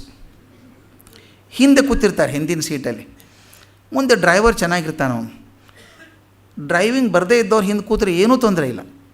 ಅವ್ರು ಪೂರ್ತಿ ನಂಬಿಕೆಯಿಂದ ಕೂತಿರ್ತಾರೆ ಡ್ರೈವರ್ ಮೇಲೆ. ಅವ್ರು ಡ್ರೈವಿಂಗ್ ಬರೋಲ್ಲ ಅವರಿಗೆ. ಈ ಬರೋರು ಕೂತ್ರೆ ಕಷ್ಟ. ಮುಂದೆ ಹಸು ಬರ್ತದೆ, ಅವ್ನು ಕಾಣಿಸಲ್ವ, ಇವನಿಗೆ ಕಾಣಿಸ್ತದೆ, ಅವ್ನು ಕಾಣಿಸಲ್ವ. ಹಿಂದೆ ಕೂತು ಡೈರೆಕ್ಷನ್, ಅದಕ್ಕೆ ಬ್ಯಾಕ್ ಸೀಟ್ ಡ್ರೈವಿಂಗ್ ಅಂತ ಭಾಳ ಫೇಮಸ್ ಅದು. ತಿರ್ಗಾ ಮುರ್ಗಾ ಹಿಂದಿನ ಕೂತು ಡೈರೆಕ್ಷನ್ ಕೊಡ್ತಾ ಇರೋದು. ಇದು ಯಾವಾಗ ಅವನ ಮೇಲೂ ನಂಬಿಕೆ ಇಲ್ಲ, ತನಗೂ ಸರಿಯಾಗಿ ಬರೋಲ್ಲ. ಅದು ಬಿಟ್ಟು ಅವ್ನು ಡ್ರೈವರ್ ಇದ್ದಾನಪ್ಪ, ಚೆನ್ನಾಗಿದ್ದಾನೆ, ಅವ್ನು ನಂಬ್ಕೊಂಡು ಕೂತ್ಕೊಂಡ್ರೆ ನಿಮಗೂ ಸಂತೋಷ, ನೀವೇನಾದರೂ ಕೆಲಸ ಮಾಡ್ಕೋಬೋದು ಕಾರಲ್ಲಿ. ಅದಕ್ಕೆ ಹೇಳ್ತಾರೆ ಅವರು, ವಿವರಗಳ ಜೋಡಿಸುವ ಯಜಮಾನ ಬೇರಿಹನು, ಸವೆಸು ನೀ ಜನ್ಮವನ್ನು ಮಂಕುತಿಮ್ಮ. ಆ ಸವೆಸು ಅನ್ನೋ ಪದ ನೋಡ್ಬೇಕದನ್ನು, ಕಳಿ ಅನ್ನಲಿಲ್ಲ. ಜೀವನ ಕರ್ಮದಿಂದ ಸವಿಸ್ಬೇಕದನ್ನು, ಆ ಕರ್ಮಶೇಷ ಹೋಗ್ಬೇಕದನ್ನು. ಸವೆಸು ನೀ ಜನ್ಮವನ್ನು ಮಂಕುತಿಮ್ಮ. ಈ ನಂಬಿಕೆ ಅತ್ಯಂತ ಶ್ರೇಷ್ಠ ಮಟ್ಟದ್ದಾಗಿದ್ದಾಗ ಏನಾಗ್ತದೆ ಅನ್ನೋದಕ್ಕೆ ಒಂದು ಅದ್ಭುತವಾದ ಕಥೆ ಇತ್ತು. ಹಿಂದಕ್ಕೊಮ್ಮೆ ಹೇಳಿದ್ದೆ ಅಂತ ನೆನಪು ನನಗಷ್ಟೇ. ಯಾದವಾರ್ಯರು ಅಂತ ಒಬ್ಬರಿದ್ರು. ಯಾದವಾರ್ಯರು ಬಹುದೊಡ್ಡ ಗುರುಗಳು, ಮನೆಯಲ್ಲಿ ಪಾಠಶಾಲೆ ನಡೆಸ್ತಾಯಿದ್ರು. ಭಗವಂತನನ್ನು ಅನನ್ಯವಾಗಿ ನಂಬ್ಕೊಂಡಿದ್ದಂಥವ್ರು. ಆಗಿನ ಕಾಲದಲ್ಲಿ ಸಂಸ್ಕೃತ ಪಾಠಶಾಲೆ ನಡೆಸೋದು, ಗುರುಕುಲ ನಡೆಸೋರು ಬಡವರೇ ಆಗಿರಬೇಕು. ತುಂಬ ಬಡತನ ಯಾದವಾರ್ಯರಿಗೆ. ಆದರೆ ಬಡತನ ಅಂತ ಗೊತ್ತೇ ಆಗಲಿಲ್ಲ ಅವ್ರಿಗೆ. ಹೇಗೋ ಬರೋದು, ಹೇಗೋ ಜೀವನ ನಡೀತಿತ್ತು, ನಡ್ಕೊಂಡು ಹೋಗ್ತಾಯಿತ್ತು. 15-20 ಜನ ಮಕ್ಕಳು ಮನೇಲಿ ಓದೋರು. ಒಂದು ಸಲ ಪರೀಕ್ಷಾ ಕಾಲ ಬಂತು, ಅಂದರೆ ಅವ್ರಿಗೆ ಪರೀಕ್ಷಾ ಕಾಲ. ಒಂದು ದಿವಸ ಅವ್ರ ಹೆಂಡತಿ ಬಂದು ಹೇಳಿದ್ರಂತೆ, ಮನೇಲಿ ಒಂದು ಕಾಳಿಲ್ಲ, ನಮಗೆ ಉಪವಾಸ ಅಭ್ಯಾಸ ಆಗಿ ಹೋಗಿದೆ. ಆ 25 ಜನ ಮಕ್ಕಳಿಗೆ ಏನು ಹಾಕಲಿ ನಾನು, ಏನೂ ಇಲ್ಲ ಮನೇಲಿ. ಆ ತಾಯಿ ಬಂದು ಹೇಳುವಾಗ ಇವರು ಭಗವದ್ಗೀತೆ ಓದ್ತಾಯಿದ್ರು. ಈ ಶ್ಲೋಕ ಓದ್ತಾಯಿದ್ರಂತೆ, ಅನನ್ಯಾಶ್ಚಿಂತೆಯಂತೋಮ ಯೇ ಜನಃ ಪರ್ಯುಪಾಸತೆ ಓದ್ತಾಯಿದ್ರು. ಆಕೆ ಬಂದು ಹೇಳಿದ್ರಂತೆ, ಒಂದು ಕಾಳು ಇಲ್ಲ ಮನೇಲಿ, ಮಕ್ಕಳಿಗೆ ಏನು ಹಾಕಲಿ, ಗಂಜಿ ಕೂಡ ಮಾಡೋಕ್ಕಾಗಲ್ಲ. ಇವತ್ತು ಏನೂ ಇಲ್ಲ, ನಾನು ದಯವಿಟ್ಟು ಹೋಗಿ ಕೇಳ್ಕೊಂಬರ್ಬಾರ್ದಾ? ನಿಮ್ಮ ಊರಲ್ಲಿ ತುಂಬ ಮರ್ಯಾದೆ ಇದೆ ನಿಮಗೆ, ಅಂಗಡಿಯವರೆಲ್ಲ ಪರಿಚಯ, ಹೋಗಿ ಒಂದು ಮಾತು ಹೇಳಿದ್ರೆ ಕಳಿಸ್ಬಿಡ್ತಾರೆ ಸಾಮಾನು, ಅವ್ರಿಗೋಸ್ಕರ ತೊಗೊಂಬ, ನಮಗೇನು ಬೇಡ ಅಂದ್ರಂತೆ. ಇವ್ರು ಯಾಕೋ ಭಾಳ ದುಃಖ ಆಗಿಬಿಡ್ತು. ಭಗವಂತ ನೀನು ನಂಬ್ಕೊಂಡು ಬದುಕಿದ್ದೀನಿ, ನಾನು ಯಾರನ್ನೂ ಕೈ ಚಾಚೆ ಕೇಳಿದವನಲ್ಲ. ನಮಗೊಂದು ನಂಬಿಕೆ ಇದೆ ಯಾವಾಗಲೂ ಭಾರತೀಯ ಸಂಪ್ರದಾಯದಲ್ಲಿ, ಕೈಗೂ ನಾಲಿಗೆಗೂ ಭಾಳ ಹತ್ತಿರದ ಸಂಬಂಧ ಇದೆ ಅಂತ. ಕೈ ಚಾಚಿದಾಗ ನಾಲಿಗೆ ಬಿದ್ದು ಹೋಗುತ್ತೆ. ನೋಡಿ ಹೇಗಿದೆ ಅದು, ಕೈಗೂ ನಾಲಿಗೆಗೂ ಹತ್ತಿರದ ಸಂಬಂಧ. ಅಂದರೆ ಯಾವತ್ತು ದೇಹಿ ಅಂತ ಕೈ ಚಾಚಿದ ತಕ್ಷಣ ನಾಲಿಗೆ ಬಿದ್ದು ಹೋಗುತ್ತೆ. ಕೈ ಹೀಗಿದ್ದಾಗ ನಾಲಿಗೆ ಗಟ್ಟಿಯಾಗಿರುತ್ತೆ. ಅವ್ರು ಇದುವರೆಗೂ ನಾನು ಕೈ ಚಾಚಿದವನಲ್ಲ ಯಾರಿಗೂ. ಕೇಳೋ ಪ್ರಸಂಗ ಬಂತಲ್ಲಪ್ಪ, ಭಗವಂತ ಏನು ಹೇಳಿದೆ ನೀನು ಅಂದ್ಕೊಂಡ್ರು. ಆ ಶ್ಲೋಕ ಇತ್ತಲ್ಲ, ಅನನ್ಯಾಶ್ಚಿಂತೆಯಂತೋಮ ಅಂತ ಬರೆದದ್ದು, ಅಲ್ಲಿ ಕೆಂಪು ಮಸಿ ಪೆನ್ನಿತ್ತು, ಅದು ಗಲಗಿತ್ತು. ಅದನ್ನು ತೊಗೊಂಡು ಅದ್ಮೇಲೆ ಗೀರು ಹಾಕಿಬಿಟ್ರು ಒಂದು ಚೋರ ಸಿಟ್ಟಿಂದ. ಸುಮ್ಮನೆ ಹೇಳ್ತೀಯ ನೀನು ಬಾಯಿಂದ ಯೋಗಕ್ಷೇಮ ಮೊಹಮ್ಯಮ್ ಅಂತ, ನೀನು ಮಾಡಲಿಲ್ಲ ನನಗೆ ಅಂತ ಹೇಳಿ ಗೀರು ಹಾಕಿದರು. ಅಷ್ಟು ಕಾಗದ ಹರಿದಿರ್ಬೇಕದು. ಎದ್ರು ಹೆಗಲ ಮೇಲೆ ಶಾಲ್ ಹಾಕ್ಕೊಂಡು ಹೊರಟರು. ಹೆಂಡ್ತಿ ಅಂದ್ಕೊಂಡ್ರು ಯಾರನ್ನೋ ಅಂಗಡಿಯವ್ರನ್ನ ಕೇಳ್ಕೊಂಡು ಸಾಮಾನು ತರ್ತಾರೆ ಅಂತ ತಿಳ್ಕೊಂಡ್ರು. ಈತ ಅಂಗಡಿಯ ಕಡೆ ಹೋದರು. ಅಂಗಡಿಯವನು ಪಾಪ ಕೂಡಿಸ್ಬಿಟ್ಟು, ಗುರುಗಳು ಏನಾದರೂ ಬೇಕಾಗಿತ್ತ ಸಾಮಾನು ಮನೆಗೆ ಕಳಿಸ್ಕೊಡ್ಲಾ ಅಂತ ಕೇಳಿದರು. ಇವು ಹೋದದ್ದೇ ಕೇಳೋದಕ್ಕೆ, ಅಲ್ಲಿ ಹೋದಾಗ ಕೇಳಬೇಕು ಅನ್ನಿಸ್ಲಿಲ್ಲ. ಹಾಗೆ ಬದುಕಿದ ಜೀವ ಅದು. ಇಲ್ಲಪ್ಪ ಏನಿಲ್ಲ, ಮನೆಯಲ್ಲೆಲ್ಲ ಚೆನ್ನಾಗಿದ್ದಾರೆ, ಎಲ್ಲ ಮನೆಯಲ್ಲೆಲ್ಲ ಸಾಕಷ್ಟು ಇದ್ದಾರೆ, ಏನು ತೊಂದರೆ ಇಲ್ಲ, ಮನೆ ಚೆನ್ನಾಗಿದ್ದಾರೆ ಅಂತ ಕೇಳ್ಕೊಂಬಿಟ್ಟು ಮನೆಗೆ ಬರಲಿಲ್ಲ. ಊರು ಹೊರಗೆ ಒಂದು ಹಾಳು ಗುಡಿಯಲ್ಲಿ ಕೂತ್ಕೊಂಡ್ರು. ಮನೆಗೆ ಹೋಗಿ ಏನು ಮಾಡೋದು? ಹೆಂಡ್ತಿಗೆ ಏನು ಮುಖ ತೋರಿಸ್ಲಿ, ಹುಡುಗರಿಗೆ ಏನು ಊಟಕ್ಕೆ ಹಾಕೋದು, ದಿಕ್ಕು ತೋಚದಾಗ ಕುಳಿತಿದ್ದಾರೆ. 3 ಗಂಟೆ ಮಧ್ಯಾಹ್ನ ಆದಮೇಲೆ ಏನಾದರೂ ಆಗಿರುತ್ತೆ, ಮನೆಗೆ ಹೋಗೋಣ ಇನ್ನು ಅಂತ ಹೊರಟರು. 3-3:30 ಮನೆಗೆ ಬರುತ್ತಾರೆ. ಮನೆ ಹತ್ತಿರ ಬರಬೇಕಾದ್ರೆ ಮನೆಯಿಂದ ಒಳ್ಳೆ ವಾಸನೆ ಬರ್ತಾಯಿದೆ, ಅಡುಗೆ ಆದದ್ದು. ಅವ್ರ ಹೆಂಡ್ತಿ ಓಡಿ ಬಂದರು. ಎಲ್ಲಿ ಹೋಗಿದ್ರಿ ನೀವು? ಅವಾಗಿಂದ ಹುಡುಕ್ತಾ ಇದ್ದೀನಿ, ನೀವು ಪತ್ತೇನೇ ಇಲ್ಲ ಅಂದರು. ಇವ್ರು ಕೇಳಿದ್ರು, ಹುಡುಗರು ಊಟ ಆಯಿತಾ ಅಂತ ಕೇಳಿದ್ರು. ಹುಡುಗರು ಊಟ ಆಯ್ತಲ್ಲ, ನೀವೇ ಕಳಿಸ್ತಿಲ್ವ ಸಾಮಾನು? ಎಷ್ಟೊಂದು ಸಾಮಾನು ಕಳಿಸೋದು, ಅದು ಇಷ್ಟು ಬೇಕಾಗಿತ್ತ ನಮಗೆ? ಅಲ್ಲ, 6 ತಿಂಗಳಿಗೆ ಆಗೋಷ್ಟು ಸಾಮಾನು ಕಳಿಸಿದ್ದೀರಿ. ನಾನು ಒಂದು 2 ದಿವಸಕ್ಕೆ ಆಗೋಷ್ಟು ಕಳಿಸಿ ಅಂದರೆ ಅಷ್ಟು ಕಳಿಸೋದು? 6 ತಿಂಗಳಿಗೆ ಆಗೋಷ್ಟು ಸಾಮಾನು ಬಂತ? ಯಾರು ಕೊಟ್ಟೋದ್ರು? ಅಂಗಡಿಯವ್ನು ಕೊಟ್ಟೋದ? ಹುಡುಗ ಬಂದಿದ್ದ ಅವನು. ಒಳಗೆ ಹೋದ್ರಂತೆ. ಒಳಗೆ ಹೋದಾಗ ಅವ್ರ ಹೆಂಡ್ತಿ ಹೇಳ್ತಾರೆ, ನೀವು ತುಂಬ ಮೃದು ಸ್ವಭಾವ ನಿಮ್ಮದು, ಯಾರನ್ನೂ ನೋಯಿಸಿದವರಲ್ಲ ಅಂತ ಗೊತ್ತಿತ್ತು, ಆದರೆ ಇಷ್ಟು ಕಠೋರ ಆಗೋ ಕಾರಣ ಇರಲಿಲ್ಲ ನೀವು. ಆ ಹುಡುಗನಿಗೆ ಎಷ್ಟು ಶಿಕ್ಷೆ ಕೊಟ್ಟಿದ್ದೀರಿ ನೀವು ಅಂದರು. ಯಾವ ಹುಡುಗ? ಆ ಸಾಮಾನು ತಂದಲ್ಲ, ಹಾಕಿದ್ನಲ್ಲ ಮನೆಗೆಲ್ಲ ತಂದು ಸಾಮಾನು ಒಟ್ಟಿದ ಒಳಗಡೆ, ಅವನಿಗೆ ಆ ಶಿಕ್ಷೆ ಕೊಡೋದ ನೀವು? ಏನು ಶಿಕ್ಷೆ ಕೊಟ್ಟೆ ನಾನು? ಆ ಹುಡುಗ ತಂದು ಚೀಲ ಹೆಗಲ ಮೇಲೆ ತಂದು ಮನೇಲಿ ತುಂಬ್ತಾ ಇದ್ದ, ಮಾತೇ ಆಡ್ತಿರಲಿಲ್ಲ. ಯಾಕೋ ಮಾತಾಡ್ತಿಲ್ಲ ಅಂದರೆ ಬಾಯಿ ತೆಗಿತಾನೆ, ಬಾಯಿಂದ ಬಳಬಳ ರಕ್ತ ಸುರಿತದೆ, ನಾಲಿಗೆ ಕತ್ತರಿಸೋಗ್ಬಿಟ್ಟಿದೆ ಅವನು. ಯಾಕೋ ಏನಾಯಿತು ಅಂತ ಕೇಳಿದೆ. ಅವನು ಹೇಳ್ದ, ನಿಮ್ಮ ಯಜಮಾನ್ರಿಗೆ ತುಂಬ ಕೋಪ ಬಂದಿದೆ ಗುರುಗಳಿಗೆ ನನ್ನ ಮೇಲೆ, ನಾನು ಯಾವತ್ತೋ ಸಾಮಾನು ತಂದು ಕೊಡ್ತೀನಿ ಅಂತ ಹೇಳಿದ್ದೆ ಅವರಿಗೆ, ಮರ್ತು ಬಿಟ್ಟಿದ್ದೆ ತರೋದನ್ನು, ಅದಕ್ಕೆ ಸಿಟ್ಟಿಂದ ನಾಲಿಗೆ ಕತ್ತರಿಸ್ಬಿಟ್ಟಿದ್ದಾರೆ ನಂದು ಅಂತ, ಕತ್ತರಿಸ್ಬಿಟ್ಟಿದ್ದಾರೆ ಅಂತ. ಹಂಗೆ ಶಿಕ್ಷೆ ಕೊಡ್ಬೇಕು ಆ ಹುಡುಗನಿಗೆ ಅವನಿಗೆ ಅಂತ ಅಂದಾಗ ಯಾದವಾರಿಗೆ ಗೊತ್ತಾಯಿತು ಇದೇನೋ ಆಗಿದೆ ಅಂತ. ಸೀದಾ ಹೋಗಿ ದೇವ್ರ ಮುಂದೆ ನಮಸ್ಕಾರ ಮಾಡಿ ಹೇಳಿದ್ರಂತೆ, ನಾನು ಅನನ್ಯಾಸ್ ಚಿಂತೆ ಅಂತೋಮ್ಮ ಅಂತ ಹೇಳಿದ್ನಪ್ಪ, ಆದರೆ ಈ ದೃಷ್ಟಿಯಿಂದ ಮಾಡಿದ್ದಲ್ಲ, ನೆನಪಿಟ್ಕೊಂಡು ಮಾಡಿದ್ನಲ್ಲ. ಅದು ಹೇಳ್ತಾರೆ, ನಂಬಿಕೆ ಇದ್ದರೆ ಎಂಥದೂ ಫಲ ಆಗ್ತದೆ ಅಂತ. ಅದು ನಂಬಿಕೆ ಗಟ್ಟಿಯಾಗಿರಬೇಕಾದ್ದು, ಅದು ಮುಖ್ಯ. ನಾವೆಲ್ಲ ನಂಬಿಕೆ ಇದೆ ಅಂತ ಅಂದ್ಕೊಂಡಿದ್ದೀವಿ. ಆ ನಂಬಿಕೆ ಅನನ್ಯಾಸ್ ಚಿಂತೆ ಅಂತ, ಅದು ಭಾಳ ಮುಖ್ಯವಾದ ಪದ, ಅದು ಅನನ್ಯವಾದದ್ದು. ಅದನ್ನು ಬಿಟ್ಟರೆ ಇನ್ನೊಂದಿಲ್ಲದಂಥ ನಂಬಿಕೆ ಅಂದಿದ್ದರೆ ಮಾತ್ರ ಯಾದವಾರಿಗಾದಂಥ ಸಾಧ್ಯತೆ ನಮಗೂ ಆಗೋಕ್ಕೆ ಸಾಧ್ಯ ಇದೆ. ಅಂಥ ಘಟನೆಗಳನ್ನು ಬೇಕಾದಷ್ಟು ಹೇಳ್ಕೊಂಡು ಹೋಗ್ಬೋದು. ಆಗೋದಿಲ್ಲ ಅಂದಂಥ ಕೆಲಸ ಆಗಿ ಹೋಗ್ಬಿಡುತ್ತೆ, ತಕ್ಷಣ ನಂಬಿಕೆ ಆಗೋದು ಆ ಥರ ಆಗುತ್ತೆ. ಆ ನಂಬಿಕೆ ಬೇಕು ಅಂತ ಹೇಳೋದು. ಇದಂತರ ಇನ್ನೊಂದು ಅದ್ಭುತವಾದ ಶ್ಲೋಕ ಇದೆ ಇದರೊಳಗೆ, ಈ 9ನೇ ಅಧ್ಯಾಯದೊಳಗೆ. ಅದು ತುಂಬ ಪ್ರಚಾರವಾದಂಥದ್ದು. ಯತ್ಕರೋಷಿ ಯದಶ್ನಾಸಿ ಯಜ್ಜುಹೋಷಿ ದದಾಸ್ಯತ ಯತ್ ತಪಸ್ಯಸಿ ಕೌಂತೇಯ ತತ್ಕುರುಷ್ವ ಮದರ್ಪಣಂ. ಅಂದರೆ ಕೌಂತೇಯ, ನೀನು ಏನು ಕೆಲಸ ಮಾಡ್ತೀಯಪ್ಪ, ಏನು ತಿಂತೀಯೋ, ಯಾವ ಯಜ್ಞವನ್ನು ಮಾಡ್ತೀಯೋ, ಏನನ್ನು ಕೊಡ್ತೀಯೋ, ಅದು ಎಲ್ಲವನ್ನು ನನಗೆ ಅರ್ಪಣೆ ಮಾಡು, ನನಗೆ ಅರ್ಪಣೆ ಮಾಡಿ ಬಂದೆ ಕೊಡು. ಅದಕ್ಕೆ ನಮ್ಮಲ್ಲಿ ಒಂದು ಕಾನ್ಸೆಪ್ಟ್ ಬಂದದ್ದು ನೈವೇದ್ಯ ಅಂತ. ನೈವೇದ್ಯ ಆಗದೊರ್ತು ಬೇರೆದವ್ರು ಕೊಡಲ್ಲ, ಮೊದಲು ಭಗವಂತನಿಗೆ ಅರ್ಪಿಸಿ ಮತ್ತೊಬ್ಬರಿಗೆ ಕೊಡುವಂಥದ್ದು. ನೀ ಏನನ್ನೇ ಮಾಡಿದರೂ ನನಗೆ ಅರ್ಪಿಸು. ಬರೀ ಊಟ ಒಂದಲ್ಲ, ನೀನು ಏನು ಮಾಡಿದ್ರೆ ಕ್ರಿಯೆ ಮಾಡಿದ್ರು ಕೂಡ ನನಗೆ ಅರ್ಪಿಸಿ ಮಾಡು ಅಂತ ಹೇಳುವಂಥದ್ದು. ಇದರೊಳಗೆ ಮೂಲತಃ ಇರುವಂಥ ಒಂದು ಪ್ರಜ್ಞೆ, ಇದಂ ನಮ್ಮಮ್ಮ, ಇದು ನಂದಲ್ಲ ಅಂತ. ಯಾವುದೇ ಕೆಲಸ ಮಾಡಿದರೂ ಇದು ನಂದಲ್ಲ ಅಂತ. ಸಾಮಾನ್ಯ ಮನೇಲಿ ಹೋಮ ಗೀಮ ಮಾಡಿಸಿದಾಗ ಮಾಡ್ತಾರೆ ನೋಡಿ, ಪಾಪ ಪುರೋಹಿತರು ಹೇಳ್ತಾನೇ ಇರ್ತಾರೆ ಇದಂ ನಮ್ಮಮ್ಮ ಅಂತ. ನಾವು ಹೇಳೋದೇ ಇಲ್ಲ ಅದನ್ನು, ಅವ್ರು ಹೇಳ್ತಿರ್ತಾರೆ ಇದಂ ನಮ್ಮಮ್ಮ ಅಂತ ಅವ್ರು ಹೇಳ್ತಾರೆ. ಅದಂಥವ್ರದ್ದೆಲ್ಲ ಗೊತ್ತಿರುತ್ತೆ, ಆದರೆ ನಾವು ಮಾಡೋರು ನಾವು ಹೇಳ್ಬೇಕು ಅದನ್ನು, ಇದು ನಂದಲ್ಲ ಅಂತ. ಆದರೆ ಸಾಮಾನ್ಯ ಹೋಮ ಮಾಡಿದ್ಮೇಲೆ ನೋಡಿರಿ ಒಂದು 75,000 ಖರ್ಚಾಯಿತು ಅಂತ ಹೇಳ್ಕೊಳ್ಳೋದು. ಅಂದರೆ ಅದು ಇದಂ ನಮ್ಮಮ್ಮ ಬರಲಿಲ್ಲ ಅಲ್ಲಿ. ಅದು ಹೇಳೋದು ಯದಶ್ನಾಸಿ ಯಜ್ಜುಹೋಷ ದದಾಸಿಯತ, ನನಗೆ ಅದು ಅರ್ಪಣಂ, ನನಗೆ ಅರ್ಪಣೆ ಮಾಡು ಅಂತ ಹೇಳುವಂಥದ್ದು, ಸಮರ್ಪಣೆ ಮಾಡುವಂಥದ್ದು. ಅದಕ್ಕೆ DVG ಪದ್ಯ ಎಷ್ಟು ಚೆನ್ನಾಗಿದೆ, ಒಂದು 2-3 ಪದ್ಯ ತುಂಬ ಯಾವುದು ಬಿಡೋಕ್ಕಾಗಲಿಲ್ಲ ನನಗೆ, ಅಷ್ಟು ಚೆನ್ನಾಗಿರೋ ಪದ್ಯ. ಒಂದು 736 736 ಪದ್ಯ. ಕಾಯಕವ ಚರಿಸುತ್ತ ಮಾನಸವ ಸೈತಿಡುತ್ತ ಆಯಸಂ ಬಡಿದವಲು ಅಂತರಾತ್ಮನನು ಮಾಯೆಯೊಡನಾಡುತ್ತ ಬೊಮ್ಮನನು ಭಜಿಸುತ್ತ ಆಯುವನ್ನು ಸಾಗಿಸಲು ಮಂಕುತಿಮ್ಮ. ಅದಕ್ಕೆಷ್ಟು ಸಂವಾದಿಯಾಗಿ ಬರ್ತದೆ ನೋಡಿ. ನೀ ಏನೇನು ಮಾಡ್ತೀಯಪ್ಪ ಅದೆಲ್ಲವೂ ನನಗೆ ಅರ್ಪಣೆ ಮಾಡು ಅಂತ ಹೇಳೋದನ್ನು ಕಾಯಕವ ಚರಿಸುತ್ತ, ನಾನು ಏನು ಮಾಡೋದಿಲ್ಲ ಅಂತ ಕೊಡೋಂಗಿಲ್ಲ, ನನ್ನ ಕೆಲಸವನ್ನು ನಾನು ನಿಷ್ಠೆಯಿಂದ ಮಾಡಲೇಬೇಕು. ಕಾಯಕವ ಚರಿಸುತ್ತ ಮಾನಸವ ಸೈತಿಡುತ್ತ, ನನ್ನ ಮನಸ್ಸನ್ನು ಸಂತವಾಗಿಟ್ಕೋಬೇಕು, ಅದನ್ನು ಶಾಂತವಾಗಿಟ್ಕೋಬೇಕು, ಮನಸ್ಸನ್ನು ಅಲ್ಲೋಲ ಕಲ್ಲೋಲ ಆಗದ ಹಾಗೆ ನೋಡ್ಕೊಳ್ಬೇಕು. ಕಾಯಕ ಮಾಡುವಾಗ ಮನಸ್ಸು ಹೆಚ್ಚು ಕಡಿಮೆ ಆಗೋದು ಭಾಳ ಸುಲಭ, ಅಪ್ಸೆಟ್ ಆಗೋದು ಭಾಳ ಸುಲಭ ಕೆಲಸ ಮಾಡುವಾಗ. ಯಾಕಂದರೆ ಅಲ್ಲಿ ಆಗೋದು ಇದಕ್ಕೆ, ನನಗೇನು ಬೇಕು ಅದು ದೊರೆಯದೇ ಹೋದಾಗ ಬೇಜಾರಾಗುತ್ತೆ, ಅಪೇಕ್ಷೆ ಮಾಡಿ ಸಿಕ್ಕಾಗ ಸಂತೋಷ ಆಗುತ್ತೆ. ಅದು ECG ಕರ್ವ್ ಆದಂಗೆ ಆಗಬಾರ್ದು, ತುಂಬ ಹೆಚ್ಚು ಮೇಲೆ ಕೆಳಗೆ ಆಗಬಾರ್ದು. ಬಂದರೂ ಅಷ್ಟೇ ಬರೆದಿರೋ ಸ್ವಲ್ಪ ಟೈಮ್ ಇಟ್ಕೋಬೇಕು ಅದನ್ನು. ಅದು ಹೇಳ್ತಾರಲ್ಲ ಸೈ ತಿಡುತ್ತ ಮನಸ್ಸನ್ನು ಆದಷ್ಟು ಬ್ಯಾಲೆನ್ಸ್ ಆಗಿ ಇಟ್ಕೋಬೇಕು. ಕಾಯಕವ ಚರಿಸುತ್ತಾ ಅವು ಎರಡಕ್ಕೊಂದಕ್ಕೊಂದು ಹೊಂದಾಣಿಕೆ ಇದೆ. ಕಾಯಕ ಮಾಡುವಾಗ ಮನಸ್ಸು ಹೆಚ್ಚು ಕಡಿಮೆ ಆಗೋದ್ರಿಂದ ಕಾಯಕವನ್ನು ಮಾಡ್ತಾನೆ ಮನಸ್ಸನ್ನು ಹದವಾಗಿ ಇಟ್ಕೊಳ್ಬೇಕು. ಆಯೇಸಂ ಬಡಿಸದವಲು ಅಂತರಾತ್ಮನನು.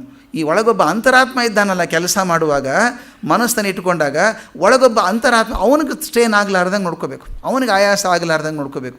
ಅಂತರಾತ್ಮನಿಗೆ ಆಯಾಸ ಆಗೋದಂದ್ರೆ ಏನು? ಯಾವಾಗ ನಾನು ಮಾಡಬೇಕಾದ ಕೆಲಸವನ್ನು ಸರಿಯಾಗಿ ಮಾಡೋದಿಲ್ಲ. ಎಷ್ಟೋ ಸಲ ನೋಡಿ 5:15 ಆಫೀಸ್ ಮುಗೀತು, ಸಿಂಪಲ್ ಹೇಳೋದು 5:15 ಆಫೀಸ್ ಮುಗೀತು ಅಂತಿದ್ದರೆ 4 ಗಂಟೆ ಕೆಲವ್ರು ಹೋಗ್ಬಿಡ್ತಾರೆ. ಅವ್ರ ಆಫೀಸರ್ಗೆ ಗೊತ್ತಾಗಲಿಕ್ಕಿಲ್ಲ, ಅವ್ರಿಗೆ ಮನಸ್ಸಿಗೆ ಗೊತ್ತಿರುತ್ತೆ. ಯಾರಿಗೆ ಮೋಸ ಮಾಡ್ಬೋದು, ಅಂಥ ಸಾಕ್ಷಿಗೆ ಮೋಸ ಮಾಡೋಕ್ಕಾಗಲ್ಲ. ಇವತ್ತು ನಾನು ಬೇಗ ಬಂದೆ ಅಂತ, ಅದು ಯಾವುದೋ ಕೆಲಸ ಮಾಡಬೇಕಾಗಿತ್ತು ಮಾಡೋಕ್ಕೆ ಆಗಲಿಲ್ಲ ಅಂದರೆ ಏನೋ ನೆಪ ಹೇಳ್ಬೋದು ಮತ್ತೊಬ್ಬರಿಗೆ. ನಾನು ದೊಡ್ಡವ್ರಿಗೆ ನೆಪ ಹೇಳ್ಬೋದು, ಅದು ಆತ್ರಿ ಅದಿದ್ರೆ ಮಾಡ್ತಿದ್ದೆ ನಾನು, ಅದು ಆಗಿದ್ರೆ ಅದು ಹಂಗೆ ಆಗ್ಬಿಡುತ್ತೆ ನೋಡಿ, ತೊಂದರೆ ಆಯಿತು. ಆದರೆ ಮನಸ್ಸಿಗೆ ಗೊತ್ತಿದೆ ನಾನು ಕೆಲಸ ತಪ್ಪಿಸಿದ್ದೀನಿ ಅಂತ. ಅದಕ್ಕೆ ಹೇಳ್ತಾರೆ ಅಲ್ಲಿ ಅಂತರಾತ್ಮನಿಗೆ ಆಯಾಸ ಆಗ್ತದೆ. ನೀನು ಅಂತಃಸಾಕ್ಷಿಗೆ ಮೋಸ ಮಾಡ್ಕೋಬೇಡ. ಯಾವತ್ತೂ ಕೆಲಸ ಮಾಡು, ಮನಸ್ಸನ್ನು ಹದದಲ್ಲಿಟ್ಕೋ, ಅದರ ಜೊತೆಗೆ ಒಳಗೊಂದು ಅಂತರಾತ್ಮ ಇದೆ, ಮನಸ್ಸಾಕ್ಷಿ ಇದೆ, ಅದನ್ನು ಕೂಡ ಬ್ಯಾಲೆನ್ಸ್ ಇಟ್ಕೋ. ಮಾಯೆಯೊಡನಾಡುತ್ತಾ, ಇದ್ರ ಜೊತೆಗೆ ಜಗತ್ತಿನಾಗಿದ್ದಾಗ ಮಾಯೆ ಇದ್ದಾಳಲ್ಲ, ಮಾಯೆ ಜೊತೆಗೆ ಕಷ್ಟಪಡಬೇಡ, ಮಾಯೆ ಜೊತೆಗೆ ಆಟ ಆಡು. ಅದು ಹೇಗೆ ಹೇಳ್ತಾಳೆ ಆಟ ಆಡು. ಇದರ ಜೊತೆಗೆ ಬೊಮ್ಮನನ್ನು ಭಜಿಸುತ್ತಾ. ಎಷ್ಟು ಚಂದ. ಮಾಯೆಗೆ ಸೆಳೆತಕ್ಕೆ ಹೋಗಿ ಏನು ತೊಂದರೆ ಇಲ್ಲ. ಈಗ ನಾವು ಬೋಟಲ್ಲಿ ಹೋಗ್ತಿರ್ತೀವಪ್ಪ, ಬೋಟಲ್ಲಿ ಹೋದಾಗ ಯಾಕೆ ಸೇಫ್ ಆಗಿದೆ ಅಂದರೆ ಬೋಟು ಆ ನೀರು ಯಾವ ದಿಕ್ಕಿಗೆ ಹೋಗ್ತದೆ ಆ ದಿಕ್ಕಿಗೆ ಹೋಗ್ತದೆ. ಅದು ಎದುರಿಗೆ ಹೋಗಬೇಕಾದ್ರೆ ಕಷ್ಟ, ಅದ್ರ ಗುಂಟ ಹೋದಾಗ ಏನು ತೊಂದರೆ ಇಲ್ಲ ನಿಮಗೆ. ಅದು ನಿಧಾನವಾಗಿ ನಾವಿಕ ಇದ್ದಾಗ. ಅದಕ್ಕೆ ಹೇಳ್ತಾರೆ ಮಾಯೆಯೊಡನಾಡುತ್ತಾ, ಮಾಯೆ ಹೇಗೆ ಆಡ್ತಾಳೆ ಹಾಗೆ ಆಟ ಆಡಿಕೊಂಡು ಅದರ ಜೊತೆಗೆ ಬೊಮ್ಮನನ್ನು ಮರಿಬಾರ್ದು, ಪರಬ್ರಹ್ಮನನ್ನು ಭಜಿಸುತ್ತಾ ಆಯುವನ್ನು ಸಾಗಿಸಲು ಮಂಕುತಿಮ್ಮ. ನೀನು ಆಯುಸ್ಸನ್ನು ಕಳ್ಕೊಂಡು ಹೋಗು. ಇದು ಮಾಡುವಾಗ ಬೊಮ್ಮನನ್ನು ಭಜಿಸುತ್ತಾ, ಅದು ಭಾಳ ಮುಖ್ಯ. ಎಲ್ಲ ಕೆಲಸಗಳನ್ನು ಮಾಡುತ್ತಾ ಮನಸ್ಸನ್ನು ಹದದಲ್ಲಿಟ್ಟುಕೊಂಡು ಅಂತಃಸಾಕ್ಷಿಗೆ ಚುಚ್ಚಲಾರದ ಹಾಗೆ ನಾನು ಜೀವನದಲ್ಲಿ ಆಟವನ್ನು ಆಡ್ತಾ ಜೀವನ ಬಿಟ್ಟು ವಿಮುಖನಾಗಿ ಹೋಗಲಿಲ್ಲ. ಮಾಯೆಯೊಡನಾಡುತ್ತಾ ಅದರ ಜೊತೆಗೆ ಬ್ರಹ್ಮನನ್ನು ಭಜಿಸುತ್ತಾ ಆಯುವನ್ನು ಸಾಗಿಸಲು ಮಂಕುತಿಮ್ಮ ಅಂತೇಳಿ ಇನ್ನೂ ಸ್ಪಷ್ಟ ಮಾಡ್ತಾರೆ ಅದರೊಳಗೆ. ವಹಿಸು ಕೆಲ ಭಾರಗಳ, ಸಹಿಸು ಕೆಲ ನೋವುಗಳ, ಪ್ರಹರಿಸು ಅರಿಗಳನ್ನು ಅನಿತು ಯುಕ್ತಗಳನರಿತು, ಮಹಿಯ ನಾಟಕದಿ ನೀ ಮನಸ್ಸಿಟ್ಟು ಕುಣಿದು ವಿಹರಿಸು ಆತ್ಮಾಲಯದಿ ಮಂಕುತಿಮ್ಮ. ಪದ್ಯ 904, 904. ವಹಿಸು ಕೆಲ ಭಾರಗಳ. ಇದು ನಿನ್ನೆ ಕೂಡ ಹೇಳಿದೆ ನಾನು, ಎಲ್ಲವೂ ನೀನೇ ಮಾಡ್ತೀನಿ ಅಂತ ಹೋಗಬೇಡ, ಕೆಲ ಭಾರಗಳನ್ನು ಕಮ್ಮಿ ಮಾಡ್ಕೊ. ಇದು ಎಲ್ಲರ ಮನೆಯಲ್ಲಿ ಆಗುವಂಥ ಪರಿಸ್ಥಿತಿ. ತಾಯಂದ್ರಿಗೆ ಸ್ವಲ್ಪ ಜಾಸ್ತಿ ಹೇಳಬೇಕು. ಮದುವೆ ಆದಮೇಲೆ ಸ್ವಲ್ಪ ಪ್ರಾಬ್ಲಮ್ ಆಗುತ್ತೆ. ಮಗನಿಗೆ ಮದುವೆ ಆದಮೇಲೆ ಸೊಸೆ ಬಂದ ತಕ್ಷಣ ಇದೊಂದು ಅಬ್ಸೆಷನ್ ಇರುತ್ತೆ. 25 ವರ್ಷ ನಾನು ಬೆಳೆಸಿದ್ದೀನಿ ಇವನ್ನ, ನಾನು ಹಿಂದೆ ಓಡಾಡ್ತಾ ಇದ್ದೆ ಹುಡುಗ, ನಾನು ಮಾತಿಲ್ಲದೆ ಒಂದೂ ಕೆಲಸ ಮಾಡ್ತಿದ್ದಿಲ್ಲ. ಈಗ ಹೆಂಡತಿ ಸರಿ ಹಿಡ್ಕೊಂಡು ಓಡಾಡ್ತಾನೆ, ಹಿಂದೆ ಅಲ್ಲೇ ಓಡಾಡ್ತಾನೆ ಸರಿ ಹಿಡ್ಕೊಂಡು, ಆಕೆ ಹೇಳ್ದಂಗೆ ಕೇಳ್ತಾನೆ, ತಪ್ಪೇನಿಲ್ಲ ಪಾಪ. ಆದರೆ ಈಕೆಗೆ ಅನಿಸಿದ್ದು ಆ ಪವರ್ ಹೋತಲ್ಲ ತನ್ನ ಕೈಯಲ್ಲಿದ್ದು, ಲಾಸ್ ಆಫ್ ಪವರ್ ಅನಿಸ್ಬಿಡುತ್ತೆ ಒಂದು ಸಲ. ಅನ್ನಿಸ್ದಾಗ ಸ್ವಲ್ಪ ಕಿರಿಕಿರಿ ಆಗುತ್ತೆ.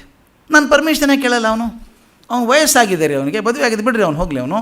ಆದರೆ ನಾವು ಬಿಡೋಕ್ಕೆ ಮನಸ್ಸಿಲ್ಲ. ತಕ್ಷಣ ಹೊರಗಡೆ ಹೇಳದೆ ಹೋದರೂ ಕೂಡ ನೋಡಿ ಹುಡುಗ ಚೇಂಜ್ ಆಗಿಬಿಟ್ಟ ಮದುವೆ ಆದಮೇಲೆ, ಅವನು ಏನೂ ಚೇಂಜ್ ಆಗಿಲ್ಲ. ಅವನಿಗೆ ಸ್ವಲ್ಪ ಆಕರ್ಷಣೆ ಇದೆ, ಆ ಕಡೆ ಇರಬೇಕಾದ್ದೆ, ಆಗು ಇಲ್ಲದೆ ಹೋದ್ರೆ ಇನ್ನೇನು 70 ವರ್ಷದಲ್ಲಿರುತ್ತೆ ಆಕರ್ಷಣೆ ಅವನಿಗೆ ಇರುತ್ತೆ. ಅದು ಆಕರ್ಷಣೆ ತಿಳ್ಕೊಳ್ಳಲ್ಲ ನಾನು, ನನ್ನ ಕೈಯಿಂದ ಹೋದ್ನಲ್ಲ. ಅದಕ್ಕೆ ಹೇಳ್ತಾನೆ, ಭಾಳ ಚೆನ್ನಾಗಿ ಹೇಳ್ತಾರೆ, ವಹಿಸು ಕೆಲ ಭಾರಗಳ, ಕೊಟ್ಬಿಡೋದಿನ ಕೆಲಸ, ಡೆಲಿಗೇಟ್ ಅಥಾರಿಟಿ. ನಾವು ಡೆಲಿಗೇಷನ್ ಮಾಡದೇ ಒದ್ದಾಡ್ತೀವಿ. Most of the management suffer because of suffocation. ಉಸಿರುಗಟ್ಟು ಹಂಗೆ ಯಾಕೆ ಇರುತ್ತೆ ಅಂದರೆ ಹಂಗೆ ಕಟ್ಕೊಂಡಿದ್ದೀನಿ ನಾನು, ಎಲ್ಲ ನಾನೇ ಮಾಡಬೇಕು ಅಂತ. ನೀನೊಂದು ಎಕ್ಸಾಂಪಲ್ ಹೇಳಿದೆ, ಟೇಬಲ್ ಕ್ಲಾತ್ ಹಾಕೋದ್ರಿಂದ ಹಿಡಿದು ಎಲ್ಲ ಅವರೇ ಮಾಡಬೇಕು, ಆಗೋಲ್ಲ ಅದು. ಆದ್ದರಿಂದ ಡೆಲಿಗೇಟ್ ಅಥಾರಿಟಿ ಎಲ್ಲ ನಾನು ಮಾಡೋಕ್ಕೆ ಹೋಗಬೇಡ. ವಯಸ್ಸಾದಂಗೆ ನಮ್ಮ ತಂದೆ ನೆನಪಾಗುತ್ತೆ, ಭಾಳ ಚಂದ ಹೇಳೋರು. ಅವ್ರು ಸ್ವಲ್ಪ ಕಿವಿಗೆ ಕೇಳಿಸ್ತಿರ್ಲಿಲ್ಲ, ತೀರ್ಕೊಳ್ಳೋಕ್ಕಿಂತ 1 ವರ್ಷ ಮೊದಲು, 86 ವರ್ಷ ತನಕ, 85 ತನಕ ಸ್ಕೂಟ್ರ್ ಓಡಿಸ್ತಾಯಿದ್ರು ಅವರು. ಅವ್ರು ಕಿವಿಗೆ ಕೇಳಿಸ್ತಿರ್ಲಿಲ್ಲ, ಅದರಿಂದ ಮಾತಲ್ಲಿ ಬರ್ತಾ ಇರಲಿಲ್ಲ ಅವ್ರು ಜಾಸ್ತಿ. ನಾನು ಒಂದು ಸಲ ಕೇಳಿದೆ, ಅಣ್ಣ ಬೇಜಾರಾಗುತ್ತಾ ಕಿವಿಗೆ ಕೇಳಿಸಲ್ಲ ಅಂಥೇಳಿ. ಮಷಿನ್ ತಂದು ಕೊಟ್ಟೆ, ಇಷ್ಟ ಆಗಲಿಲ್ಲ ಅವ್ರಿಗೆ. ಜನ ಕೂತಾಗ ಮಾತಾಡೋಲ್ಲ, ಬೇರೆ ಹೋಗ್ಬಿಡ್ತೀಯಲ್ಲ, ಯಾಕೆ ಬೇಜಾರಾಗುತ್ತಾ ಅಂತ. ಬೇಜಾರೇನಿಲ್ಲಪ್ಪ, ಆರಾಮಿದ್ದೀನಿ ಅಂದರು. ಮತ್ತು ಕೇಳಿಸಲ್ಲ ಅಂತ ಬೇಜಾರಾಗುತ್ತಾ? ಇಲ್ಲ, ಅದು ಯಾಕೆ ಕೇಳಿಸ್ಕೋಬೇಕು ನಾನು? ಅವ್ರು ಎಷ್ಟು ಚೆನ್ನಾಗಿದೆ ನೋಡಿ. ಇಷ್ಟು ವರ್ಷ ಈ ಕಿವಿ ಸುಕ್ಕಾಪಟ್ಟೆ ಕೇಳಿಬಿಟ್ಟಿದೆ, ಬೇಕಾದಷ್ಟು ಕೇಳಿಬಿಟ್ಟಿದ್ದಾವೆ ಕಿವಿಗಳಿವೆಲ್ಲ. 85 ವರ್ಷ ಬೇಕು ಬೇಡ ಎಲ್ಲ ಕೇಳಿದ್ದ. ಈಗ ದೇವರು ತಾನೇ ಬಂದು ಮಾಡಿದ್ದಾನೆ, ಒಳ್ಳೇದಲ್ವಾ? ನೋಡಿ, ನೋಡೋ ರೀತಿ ಹೇಗಿದೆ ಅಂತ. ಮತ್ತೊಬ್ಬರು ಕಿವಿ ಹಾಕ್ಕೊಂಡು ಅವ್ರೇನು ಮಾಡ್ತಾರೆ, ತಪಾಸ್ ಮಾಡ್ತಾ ಇರೋದು, ಅವ್ರೇನು ಹೇಳ್ತಾರೆ ಇವ್ರೇನು ಹೇಳ್ತಾರೆ ಅಂತ ಕೇಳೋಬೇಕಾಗಿಲ್ಲ. ಅವ್ರು ಹೇಳಿದರು, ಭಗವಂತ ಯಾಕೆ ಮಾಡ್ತಾನೆ ಗೊತ್ತಾ? ಕಣ್ಣು ಯಾಕೆ ಅಶಕ್ತ ಮಾಡ್ತಾನೆ, ಕಿವಿ ಯಾಕೆ ಅಶಕ್ತ ಮಾಡ್ತಾನೆ? ಸಾಕು ಮಾರಾಯ, ನೋಡಿದ್ದು ಸಾಕು, ಕೇಳಿದ್ದು ಸಾಕು ಅಂತ ಹೇಳ್ತಾನೆ. ಮತ್ತು ಇನ್ನೊಂದು ಅವ್ರು ಹೇಳೋರು, ನಾನು ಕೇಳಲೇಬೇಕು ಅಂತಿದ್ರೆ ನೀನು ಜೋರಾಗಾದರೂ ಕೂಗಿ ಹೇಳ್ತೀಯಾ? ಮತ್ತು ಬೇಡವಾಗಿದ್ದರೆ ನಾನೇ ಯಾಕೆ ತಲೆ ಕೆಡಿಸ್ಕೊಳ್ಳಿ? ಎಷ್ಟು ಚಂದದ ಮಾತು ನೋಡಿ ಅದು ದಿಸ್ ಇಸ್ ಡೆಲಿಗೇಷನ್. ನಾನು ಬೇಡಪ್ಪ, ದೊಡ್ಡ ಮಾದೆಲ್ಲ ನೀ ಕೀ ತಗೋಪ್ಪ, ನೀ ನಡೆಸು ಅಂತ ಹೇಳಿ ಅದಕ್ಕೆ ಹೇಳ್ತಾರೆ, ವಹಿಸು ಕೆಲ ಭಾರಗಳ, ಎಲ್ಲ ತಲೆ ಮೇಲೆ ಹೊತ್ಕೋಬೇಡ, ನೀನೇ ಮಾಡ್ತೀನಿ ಅಂಥೇಳಿ. ಸಹಿಸು ಕೆಲ ನೋವುಗಳ, ಈ ಭಾರವನ್ನು ಕೊಡುವಾಗೂ ಕೆಲವೊಂದು ಸಲ ನೋವಾಗುತ್ತೆ. ಅಧಿಕಾರ ಹೋಯಿತು ಅಂತ ಸ್ವಲ್ಪ ನೋವು ಅನಿಸುತ್ತೆ ಮನಸ್ಸಿಗೆ, ಏನು ತೊಂದರೆ ಇಲ್ಲ. ಸಹಿಸು ಕೆಲ ನೋವುಗಳ, ಕೆಲವು ನೋವುಗಳು ಬೇಕಾಗ್ತವೆ ಜೀವನದಲ್ಲಿ. ಆ ನೋವುಗಳು ಅದಕ್ಕೆ ಹೇಳ್ತಾರೆ, ನೋವೆಲ್ಲ ಪಾವಕವೋ ಮಂಕುತಿಮ್ಮ ಅಂತ ಹೇಳ್ತಾರೆ. ನಮ್ಮನ್ನು ಶುದ್ಧಿ ಮಾಡೋದಕ್ಕೆ ಬಂದದ್ದು. ಒಂದು ಮ್ಯಾಕ್ಸಿಮ್ ಗಾರ್ಕಿದೊಂದು ಮಾತಿದೆ, God brings men into deep waters not to drown them but to clean them ಅಂತ. God brings men into deep waters not to drown them but to clean them. ಭಗವಂತ ನಮ್ಮ ನೀರಿನ ಆಳಕ್ಕೆ ಯಾಕೆ ಮುಳುಗಿಸ್ತಾನೆ ಅಂದರೆ ನಮ್ಮನ್ನು ಮುಳುಗಿಸ್ಕೊಳ್ಬೇಕು ಅಂತಲ್ಲ, ಶುದ್ಧ ಮಾಡಬೇಕು ಅಂತ. ಆ ರೀತಿ ಸಹಿಸು ಕೆಲ ನೋವುಗಳ, ಪ್ರಹರಿಸು ಅರಿಗಳನ್ನು. ನೀನು ವೈರಿಗಳು ಬಂದಾಗ ಅವ್ರನ್ನ ಶಿಕ್ಷೆ ಕೊಡೋರಿಗೆ ವೈರಿಗಳನ್ನು, ಅದಕ್ಕೇನು ಮಾಡಬೇಕು? ಅನಿತು ಯುಕ್ತಗಳನ್ನರಿತು.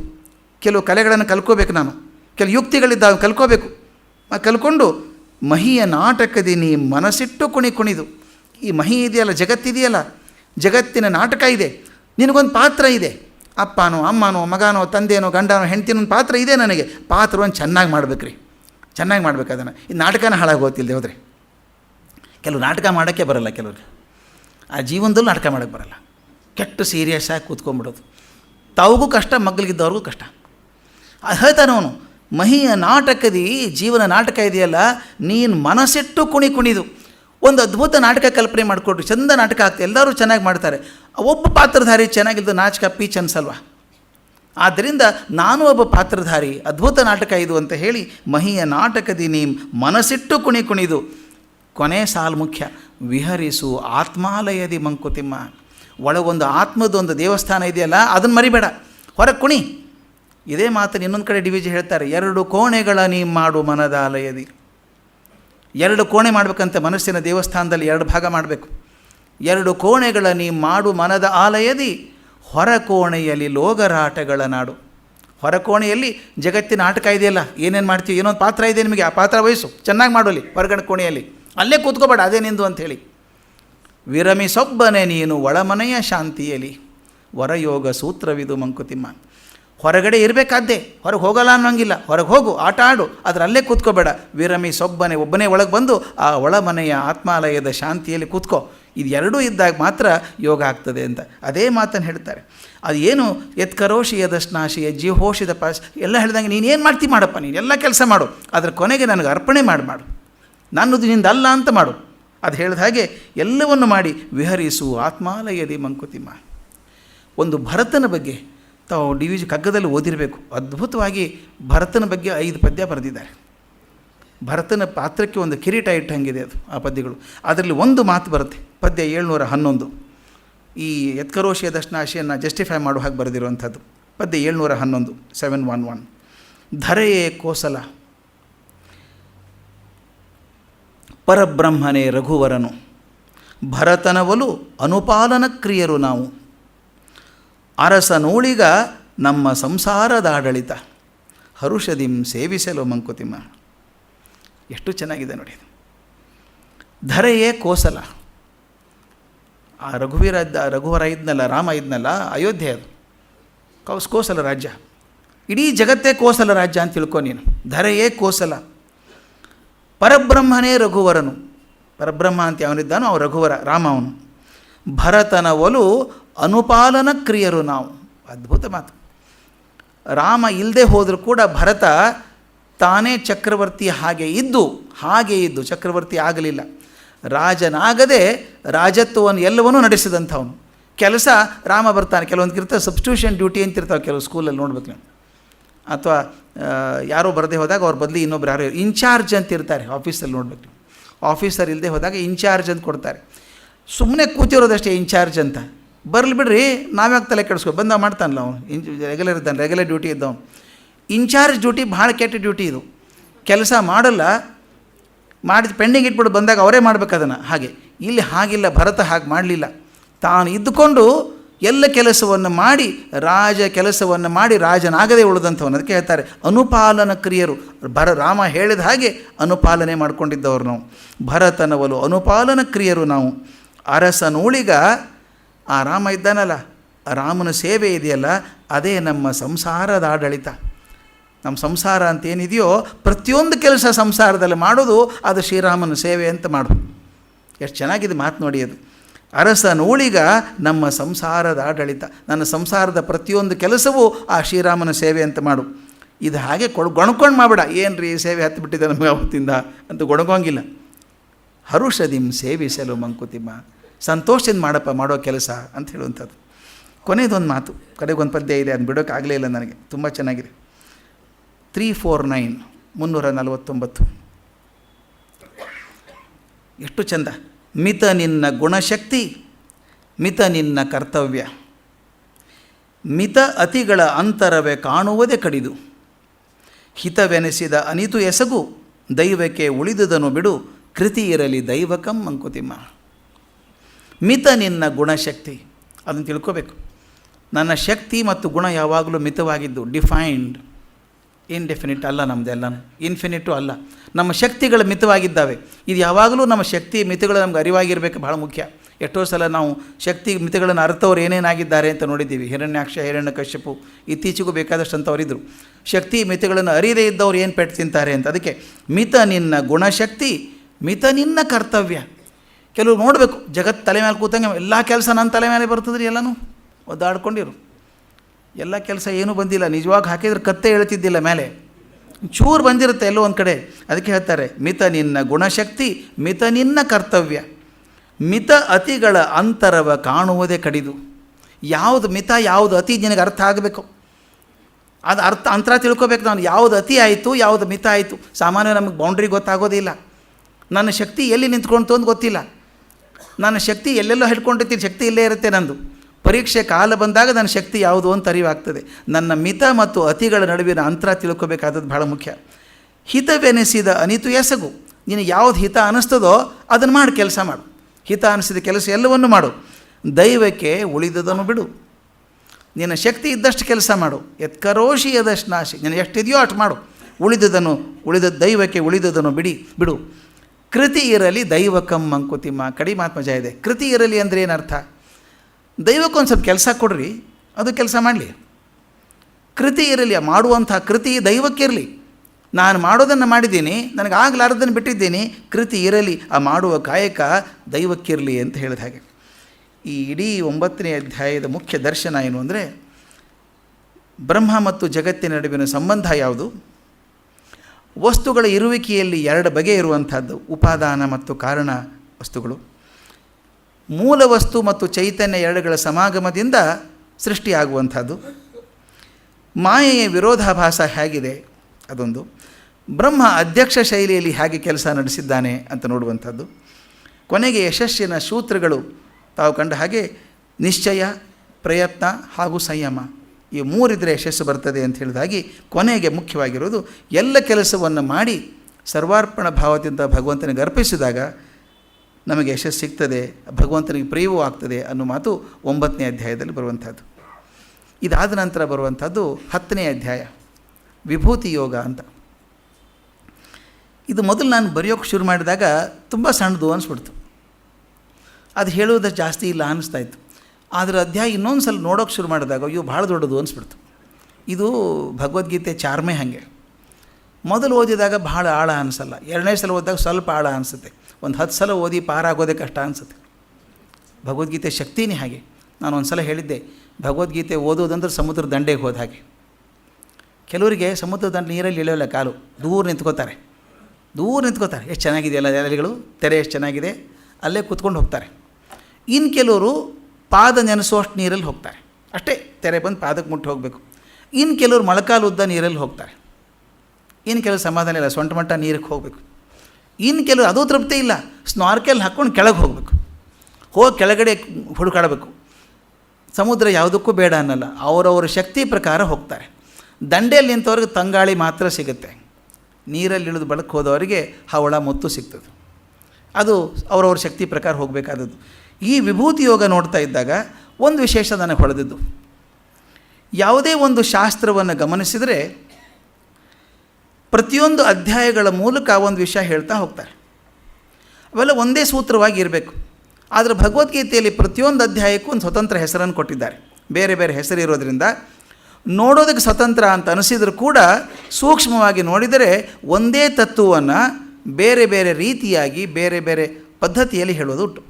ಹಾಗೆ ಇದೊಂದು ವಿಭೂತಿ ಯೋಗ ಅದು ಬಂದಿರೋದು. ಪೋಣಿಸಿ ಹಿಡಿದಂಗೆ ಎಲ್ಲ ಒಂದು ವಿಷಯ ಇದೆ.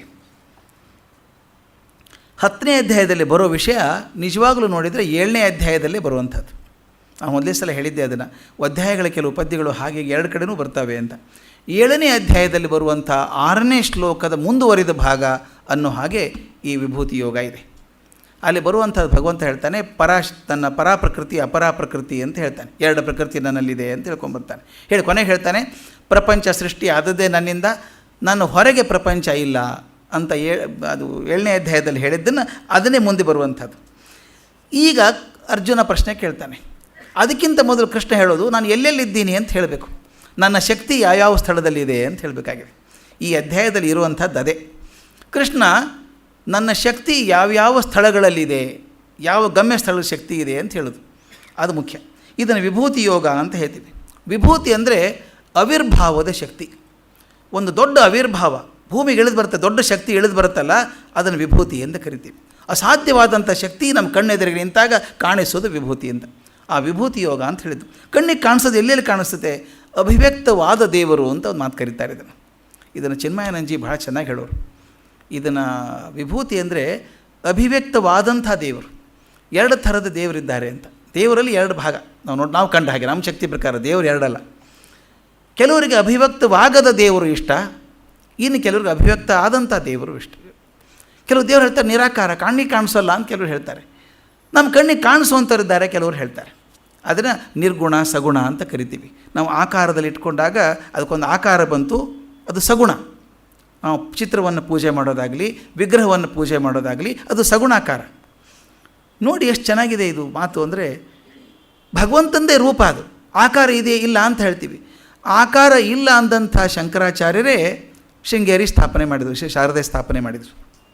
ಎಷ್ಟೋ ಜನ ಕೇಳಿದರು ಕೂಡ, ನೀವು ನಿರಾಕಾರ ಬ್ರಹ್ಮ ಅಂತ ಹೇಳುವವರು ಶೃಂಗೇರಿಯಲ್ಲಿ ಶಾರದೆ ವಿಗ್ರಹವನ್ನು ಯಾಕೆ ಸ್ಥಾಪನೆ ಮಾಡ್ತೀರಿ ಅಂತ. ಆ ಮಾತು ಚೆನ್ನಾಗಿದೆ. ಎಲ್ಲರಿಗೂ ಠಕ್ಕಂತ ನಿರಾಕಾರ ಬ್ರಹ್ಮನ ಕಲ್ಪನೆ ಮಾಡ್ಕೊಳ್ಳೋಕ್ಕಾಗೋದಿಲ್ಲ. ಆ ಸಾಧಕನ ಊರ್ಧ್ವಮುಖ ಸಾಧನೆಗೆ ವಿಗ್ರಹ ಒಂದು ಏಣಿ ಇದ್ದ ಹಾಗೆ. ಒಂದು ಏಣಿ ಬೇಕಲ್ಲ ಮೇಲೆ ಏರಬೇಕಾದ್ರೆ, ತಕ್ಷಣ ಹೋಗೋಕ್ಕಾಗಲ್ಲ. ಕೆಲವ್ರು ಹೋಗ್ಬೋದೇನೋ ಟಕ್ಕಂತ, ಅವ್ರಿಗೆ ಆಗಲ್ಲ. ನಮ್ಮಂಥವ್ರಿಗೆ ಬೇಕು ಅಂತ ವಿಗ್ರಹ ಮಾಡಿದ್ದು. ಈ ಸಗುಣ ನಿರ್ಗುಣ 2 ಕಡೆಗೆ ಇರುವಂಥದ್ದು. ಆದ್ದರಿಂದ ವಿಭೂತಿ ಯೋಗದಲ್ಲಿ ಭಗವಂತ ಅವಿರ್ಭಾವ ಆಗಿದ್ದಾನೆ, ಹೌದು. ಆಗಿಲ್ಲ ಅಂದರೂ ಹೌದು. ಅದು ಹೇಗೆ? ನಿಮ್ಮ ಶಕ್ತಿ ಪ್ರಕಾರ, ನಿಮ್ಮ ವಿಚಾರ ಪ್ರಕಾರ ಮಾಡ್ಕೊಳ್ಳಿ ಅಂತ. ಇದು ಒಂದು ಝೆನ್ ಕಥೆ ಇದೆ, ನನಗೆ ಭಾಳ ಇಷ್ಟವಾದಂಥದ್ದು. ಒಬ್ಬ ಝೆನ್ ಗುರು ಇದ್ದ, ಇಕ್ಯೂ ಅಂತ ಅವನ ಹೆಸರು.